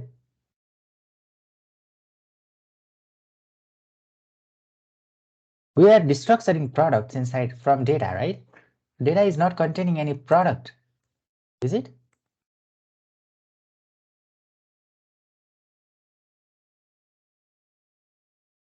It is not containing, right? So it means we don't need to destructure because previously, if you remember, our static product is having that once again, our server, when it is sending us the data, it is having this variable called products. That's why we destructure. Right now we are directly getting products, so we don't need to destructure it. We can directly send product, send this data here as our products, right? We do this, otherwise we need to change our API and we send data inside this product. We can create one object which have products as its property, and this value as the value of that product's property. So we are sending data here. Now let me say, now we have this once again cross origin policy applied. So I think something is wrong with our server now. Now I need to go there. Now it is working. So this is working now. The server is also, I closed everything, restarted. I think it is running there, the replit. So that's why I'm getting this. It means we are getting this data successfully. Now let's go in our app.tsx right here. Now this console log is also coming from our app.tsx. This is fine. We are getting our data. Now I can now uncomment this. Instead of returning this product, uncomment. Now I'll wrap everything here inside some React fragment. Okay, what is happening here? We are not able to write return. Is something wrong with our component? Can you see? Now it is working. Let me actually write something here, maybe div element. Just test here. And when I hover over here, let me save it. I'm seeing test means now I can paste this code here. Now I'm inside JSX means I need to go inside JavaScript at this point. Now I'll check if products.length is greater than 0 or not, because previously, initially it will not be greater than 0. If it is not greater than 0, then we will print loading. If it is greater than 0, then we will print this thing from here. Now let me save and see. Now it is running in loop, I think there. Right, it hasn't prevented from actually. I think this is keep on changing, and this is going in loop there because of this use effect hook. Else you can just remove this use effect, this dependency from here, because we just want to fetch our API at first only, right? We don't want to fetch it again and again. Let me save it now, and I'll refresh this, and it shouldn't go in that infinite loop, but it is going there. So this is not. Let me see once again. Let's go to our service once again. Something may be wrong there. Right here.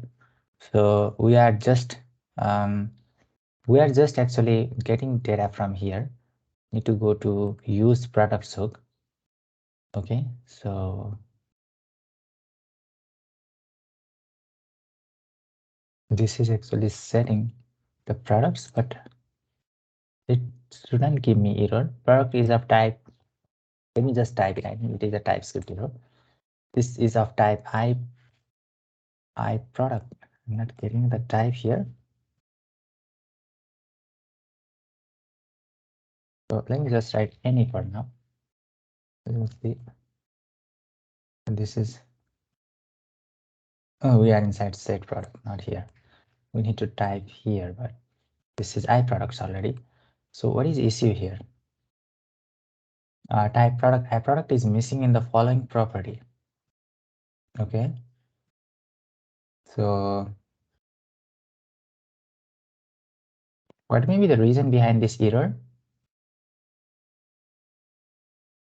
So we are getting something like we cannot write products here. These products are products actually, right? But I am not able to write it. Oh, sorry. Write these products here. Can you just guess what may be the reason behind this?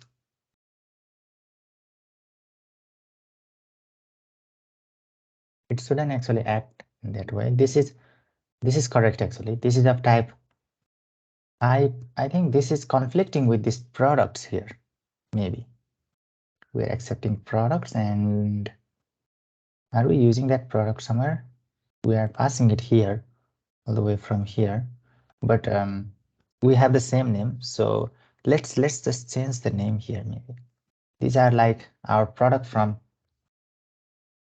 API face products. These are face products actually. Let me send face products here. Okay, if I write face products, once again, this is the same issue. So it says this product, I product, is not assignable to I product, and it says it is missing the following properties. Okay, here we are seeing quick fix as well. Oh, yeah, it says to add a return statement. We don't need to add return statement here actually. So if I click here, it will just add return here. This is not the solution. So can you just guess what may be the reason here? The type error is coming, the error from TypeScript. We have like, this is the argument. The argument is not actually is assignable to type. It says it is not assignable to type I products. So whatever we are getting here is coming from get products. So let's go here once again. Yeah, let's try to see what is happening there, and maybe we can successfully resolve the issue. So from get product, we are simply sending the data. So we are just using it here, right? We can just console log if the data is coming or not. Maybe this is because it shouldn't be because of this course origin policy, because if the data is not there, it should be empty. Oh, okay.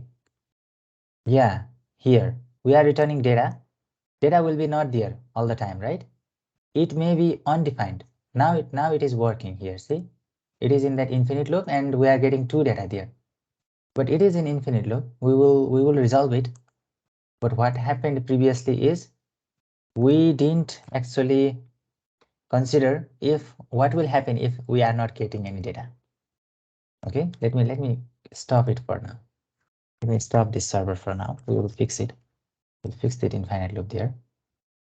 This is stuck. Okay, I'll just start it, but let's talk here. We are sending data all the time. We are assuming that data will come from API. Sometimes the API may go down. Currently, we saw there that there is a course origin error coming from API. Means if data is not coming from API, if there is no data, we will send empty array. At that time, these face products will be empty. Okay, let's just send empty array for now. Let me start the server. Let me see that error will go away.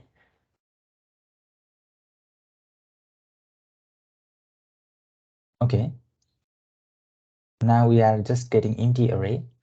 But as soon as I write data here, this data is actually this data from array. So it is providing error there. As soon as I write this data here. Now, can you guess what may be the reason behind this? As soon as I insert data, I'm getting type error. Means the type of data may not be defined, right? Right? If I hover over here, it says it is of type I product. Okay, this is fine. I product, it is of type I product. But let's go to that type I product. There is some issue in type I product. We need to fix that TypeScript error. Is it once again running? We will prevent it for now. We'll just pass empty array for now. I'll just go inside inside I product model, and here is the issue. And the issue is we are accepting products. So from data previously in previous API, this was the structure, if you remember, but not in the current API. Current API, we are not sending products inside data. That's why I can safely remove it. I can just say that this data itself is type of I product. Okay. And now if I go and undo this, Now it shouldn't actually show me any error there because I'm sending that data which is of type iProduct. Previously it was not correct. That's why there is the TypeScript error. So now let's go why that infinite loop is coming. Where are we doing something wrong? So we are just using this async function to get the data. And so here we are just fetching, we are just using fetch product, and that fetch product is called from our app.tsx right here. And this should be the location. If I remove it, it shouldn't actually call that API. So we are calling this fetch product, and this may be the location, but we are still writing this empty array. And let's see what will happen now. We undo that and we save it. And now once again it is going in that infinite loop condition. It is giving me data all the time. So it says we are fetching the product, and it is keep going and keep running. So something we need to fix here. And previously we tried to actually write dependency fetch product. If fetch products is not changing, do not actually render it. But it will do the same thing because we checked without having dependency as well, right? So what may be the reason? Can you just guess what may be the reason behind this? Without dependency, it shouldn't actually re-render, right? Re-render this use effect hook. But it is re-rendering that use effect hook all the time. What may be the reason behind this?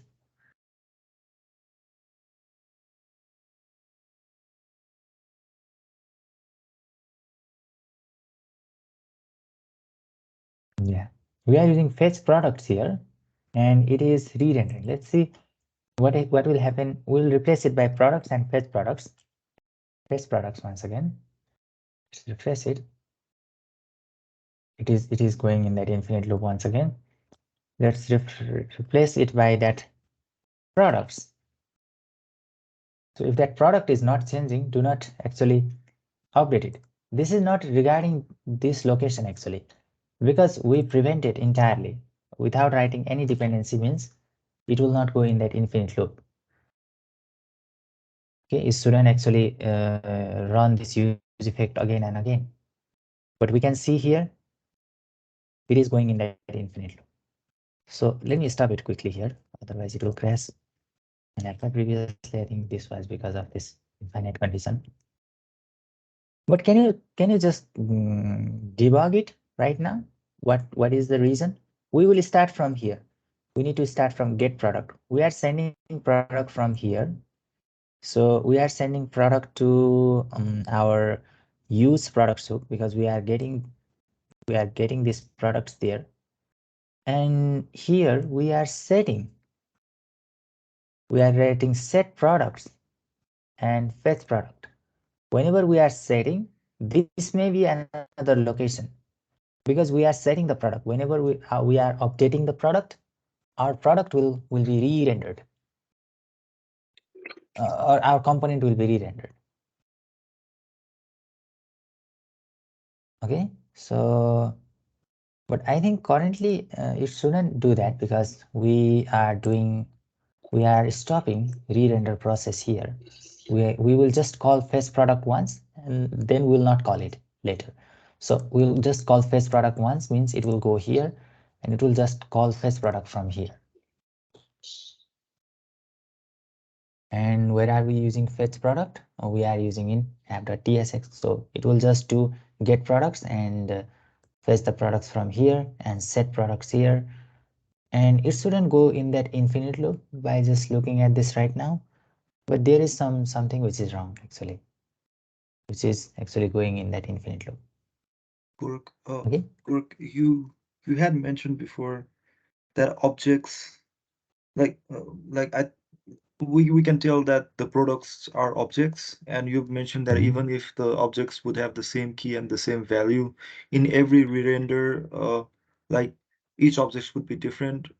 Like, can there be a case because like the objects which are the products that we are fetching from the API, like like we are fetching it like uh, from the API, and is there a chance that in every re-render that like the objects have same key value but like different object location, and that's why like it's treating as the change in state and re-rendering?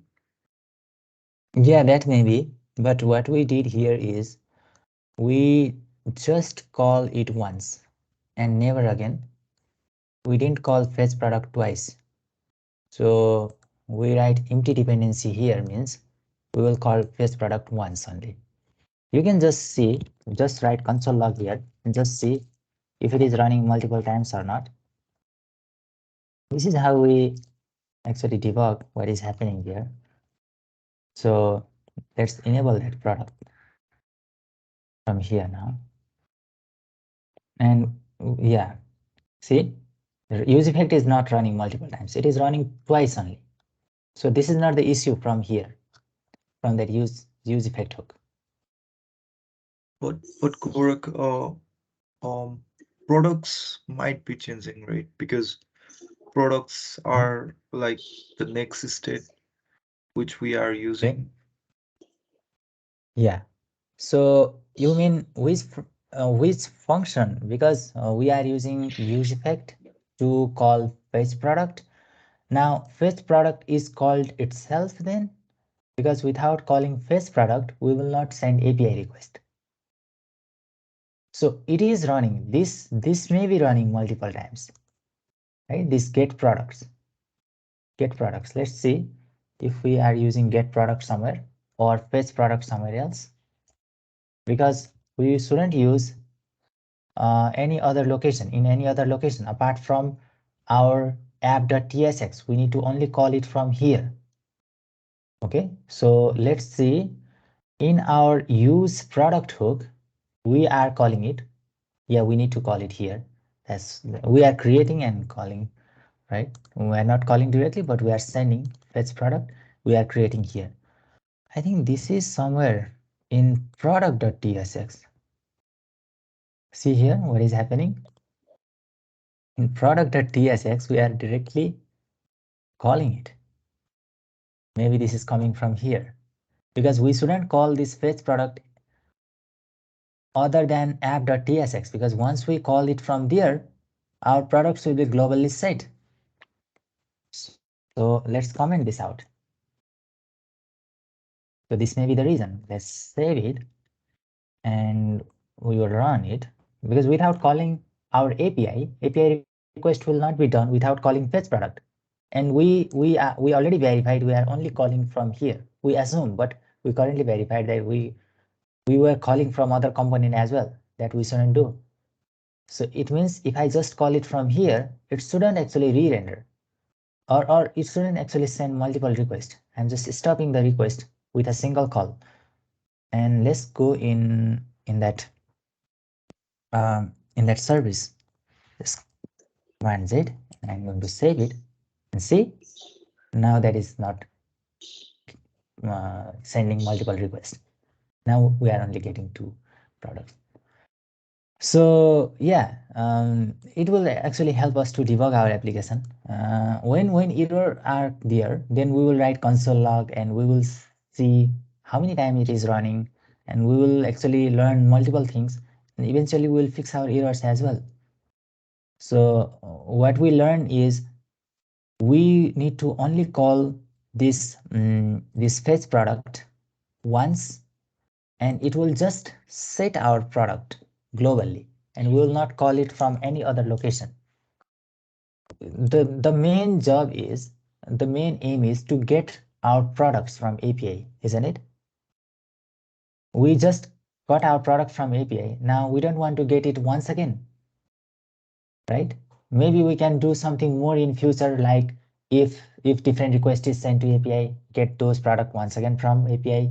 If products are changed in database, get those product once again.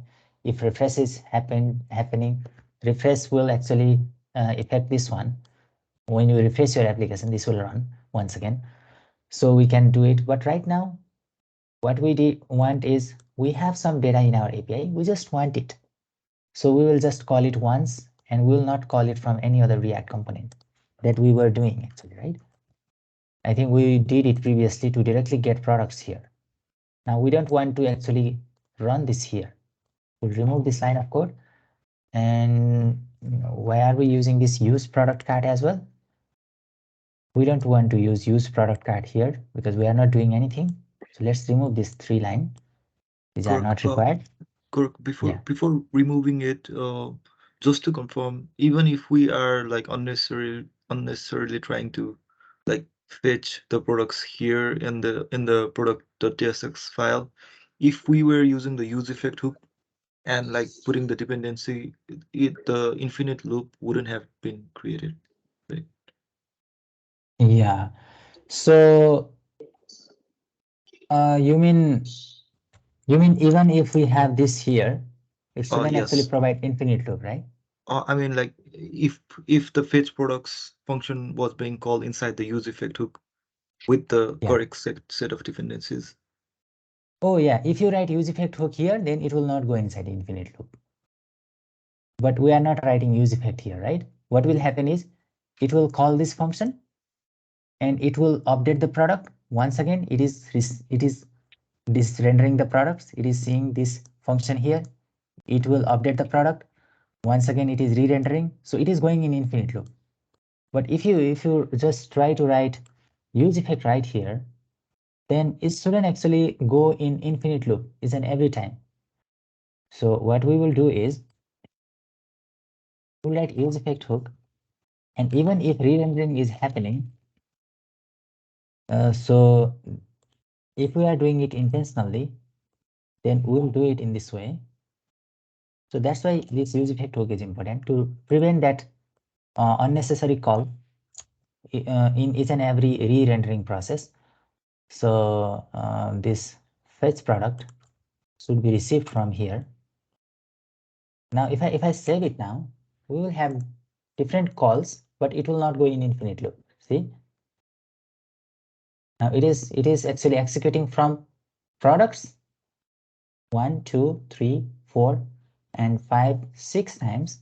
So because of that uh, strict mode as well, it will print multiple times. But because of this is actually printing displaying product twice, but it is not going in that infinite loop, right? So yeah, that's why use effect is really important to actually prevent it from going into that infinite loop.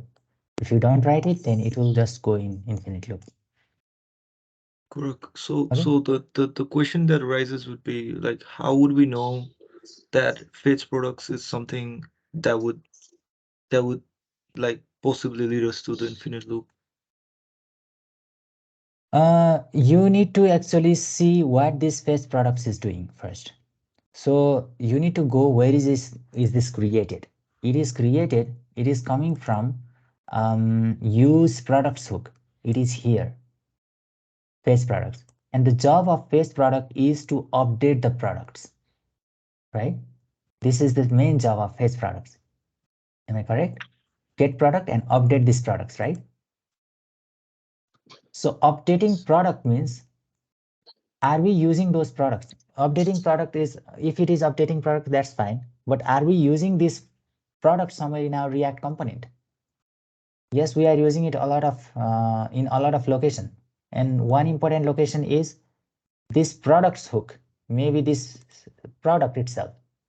Okay, we are actually passing these products. This is coming from set products, right? So it is here, we are using it here.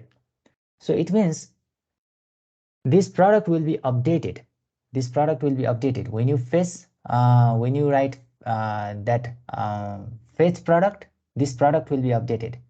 And if you have fetch product somewhere in your component, actually we have here. And if you are not writing inside this use effect hook, this is once again going to call that fetch product. Product will be re-rendered, right? whenever this product is changing, component will be re-rendered. Why this component is changing? Sorry, this product is changing because of this fetch product. Inside this fetch product, we have set products. Set products is changing this product actually. This is single product, but it is coming from the array of products. So it is changing. So it will re-render. Product is re-rendering means fetch product will run once again. Once again, it will set the product. So this product will once again re-render. Once again, when it is re-rendering on line number 18, it is saying fetch products. So this process keeps on keep on going, and then it will go in infinite loop actually. So in this way, we can track why it is going inside infinite loop. Actually, we need to first see which state is it changing, and are we using the same state in our component or not. If we are using the same state, which is updated by this state updating function, you can say, because inside fetch product we have state updating function, then it will go in infinite loop if that updated state is within the same component. And this is a part of that updated state actually, right? It is first object.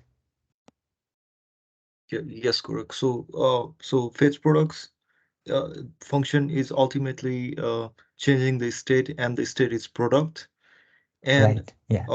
But Gorak, let's say like we have the code just as the way it is right now. Like that means fetch products is not inside the use effect hook, and it is standalone. It stands alone, like just as the way it is. So fetch products like it is doing something, and it's updating the product's state. So let's say it updates the product state, and that simply means that the product this component, the product TSX would re-render again, and that means like it's already done updating the product state, right? So when it comes to fetch products again, why would it have to like update the product again? Because we are saying fetch product to update it once again. Because if you go inside fetch product, let me go inside fetch product. Inside fetch product, it will first of all, we need to ask ourselves, will this function run again or not when component is re-rendering fetch products? When component is re-rendering, each and every line will execute, right? So when it is executing line number 18, it will run fetch products. Is that fine? Yes. After re-render. So after re-render, it will execute fetch product, means fetch product is actually in the use product hook. So in fetch product, what are we doing? We are once again updating the state. We are explicitly saying ourselves, send API request, get product means send API request, get product from API once again, and update the state. Even the state is same. Okay, this is object, not primitive value, right? If that is the primitive value, state will not re-render actually. Component will not re-render. But this is an array, right? Coming from API.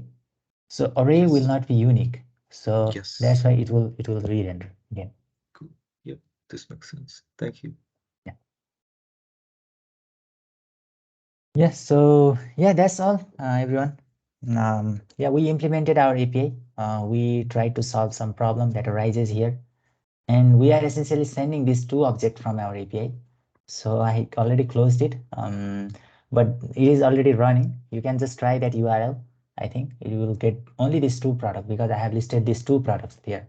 So if we write this, let me give me a few seconds. I think my mouse is not working.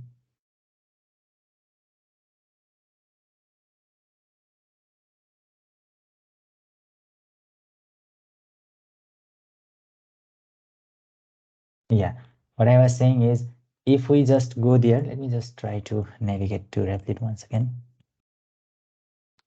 and update that. Yeah, this is the card API. Update that API with all of our data, then we'll get all of the data. That is the simple thing we can do. We can just actually replace it with every data that we have from here. You can just copy everything from here and then go here, replace this one. test it. See, this is still running here. And I will stop it because I changed something on the server, and I'll restart it. And that will be reflected on the front end now. Now, if I refresh this code, I should see all the products now because we are serving. I am serving all the products. It is already working. Let me refresh it. And we are stuck on the loading state here because that may be because of that error. Of course, policy may not be properly implemented there. Yeah, it is saying sometimes it is providing that blocked course policy. Sometimes it is not. We can actually properly do that, but we don't want to do it right now. But see, it is going in infinite loop. Did we do something there in the product? No, not here. We actually don't want to do anything here. Don't want to use. It is not going in infinite loop. I think it is rendering multiple times only because we have a lot of products, right? It is doing it into 2 times. That's why we are seeing this much amount of request because we are using fetch here. We don't want to do that. We'll not see multiple call now. Let me save it and refresh it. And now you can see we have 1, 2, 3, 4 only. And we can see all the products are now. These products are coming from our API here. Now API request is done. So you can just see it in your terminal as well, in your network, in your inspect element network. And if I refresh it, you will see the URL where it has sent the request. This is the URL.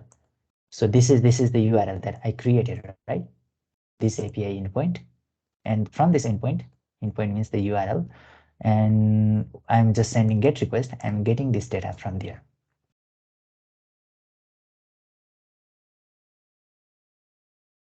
Right, everyone? So this is how we create sometimes simple API. Maybe this is really interesting. You as a React developer can easily understand how to create API from the backend. I find myself backend is more easier to learn than the front end because front end has to do with some aesthetics things as well. So it will be sometimes hard to build those things and satisfy the front end consumers. But the backend things are completely related to writing business logics most of the time. And there we have a freedom to use our logic. This is all about our application. So we completed it. We still, can you hear me, everyone? I think my microphone changed just right now. Can you hear me? Yeah. Yeah, we just we didn't actually have all the feature here. I assume that you will work on it, but we almost completed the application from front to end. We started from the basic React app in Vite, and we completed it, ending up creating our own API and consuming it to our application. All right, so there is one thing remaining. So that is regarding test.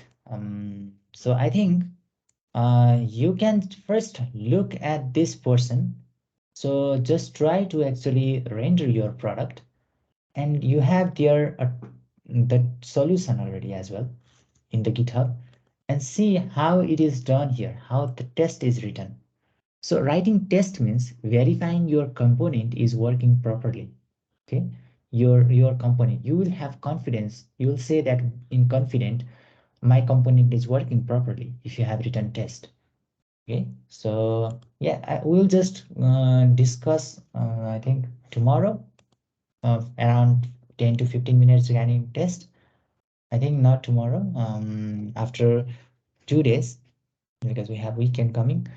And then we will move to the another state management library, Redux, which is actually we will use as a React developer instead of context. So context is the basic thing which is available natively in React, but Redux is not available by default in React. We need to install package called Redux. We'll start from there. Okay, let me comment at this point.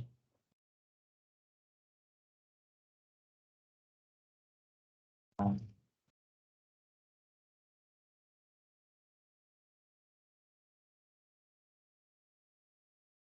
we created our API and used it here. We have completed all the things. And yeah, you can just try yourself as well. For example, you can just copy this component hidden trial. Okay, I think you'll learn testing really easily. Just copy this one and go and paste in ChatGPT. Can you write test code for this component? Maybe you'll get some help from there, and then start seeing test how this is written. So you can just copy this code as well and ask, can you just explain what is happening here in this test file? And I think you can become familiar with testing by that way, and then it will not take that much time. In around, actually, testing is itself a difficult topic. It can take entirely, it can consume entirely 1 month if we do all the stuffs regarding test only. But this is not about actually only about spending time in testing. So we'll just spend few minutes in our next session and then move to our remaining portion, because we have Redux as well as we need to see Next.js. Then we will come to almost into our bootcamp. Then we will see if we have some topics which are remaining. Maybe we'll try to cover those as well. Okay, everyone. So do you want to ask me something before ending this session? So Korak, after concluding this project, we'd not be doing any other projects. If we have time, I don't know how many days are remaining in for this current bootcamp. So if we have time, because we will create simple app using Redux API, but not from start to end. If we are doing creating some application, maybe I'll give you some starter code, maybe some CSS already written, those kind of thing. We will do for specific thing, like for Redux we will create simple counter. Maybe for maybe simple we will fetch, because in Redux we have like Redux middlewares like Redux Saga, or we will see later Redux Thunk, and we will use it to fetch data. And at that time we will create a simple application to just fetch data and display on the screen. We will not, I think we will mostly, if we have time, then we will go with end-to-end solution application. We start from scratch and end, implementing all the feature if we have time. Otherwise, we'll implement it in isolation.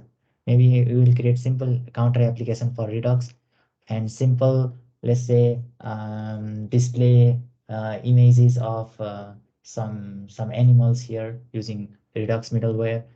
Yeah, we'll just do simple application if we don't have time. Otherwise, if we have around 1 week remaining, then we can create another application using all the things from React all the way to server-side rendering in React with Next.js.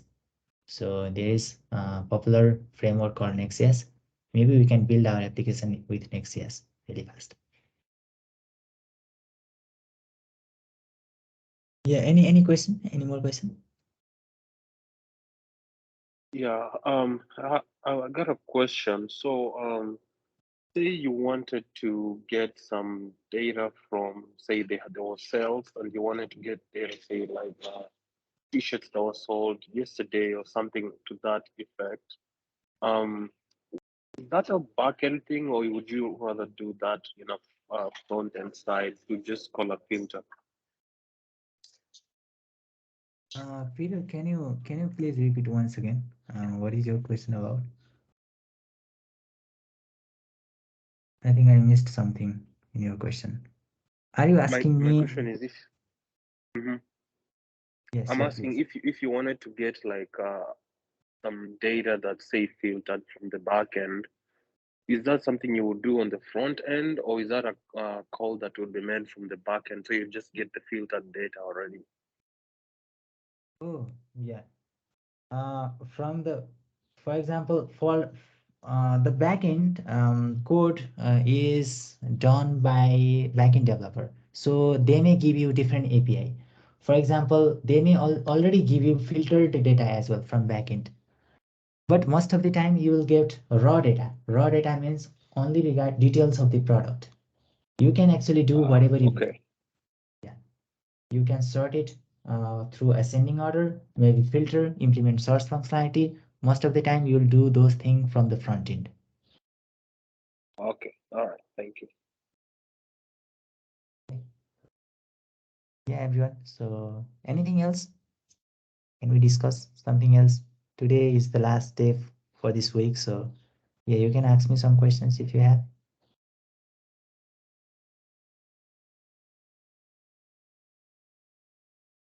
Just a request, Gorak. I don't know if you may have some time next week, but is there any way you could just walk through the flow of the project, just an overview of what say the logic flows like, just to have a high level view of what the process is? For any real React application, right? No, for this one, they just walk through like up and then goes to products and then cards and then this and this, just a high level view of it. Okay, sure. We'll just have a look at this and explain what is happening and where we start and where we end, maybe something like that, right? Yeah. Right. Yeah, we'll definitely do that in upcoming session. Okay, just remind me if I forgot, okay? Also, Guruk, Sure, we'll do. Thanks. I haven't checked the portal yet, but yesterday you talked about like revisiting the quizzes and reopening the quizzes. I'm planning to complete the quizzes this weekend. Oh, yeah. Oh, Yeah, I just yeah remembered that. I think I haven't updated it. Yeah, I'll do it today, and you'll see it in the portal. Still, you may haven't seen that, I think. sounds good, Guruk. Thank you. Okay, so anything else, guys?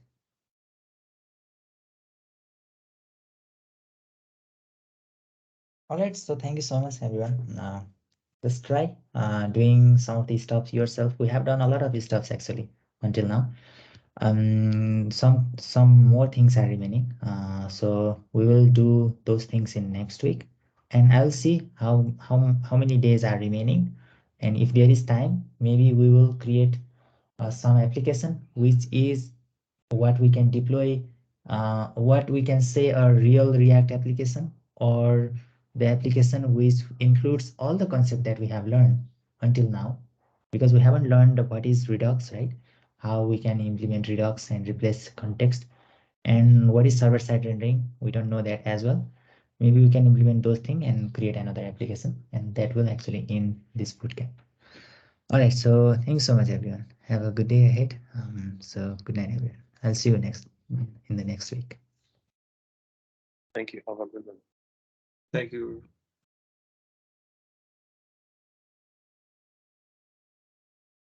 Thank you, Gaurav. Thank you, everyone. Good night.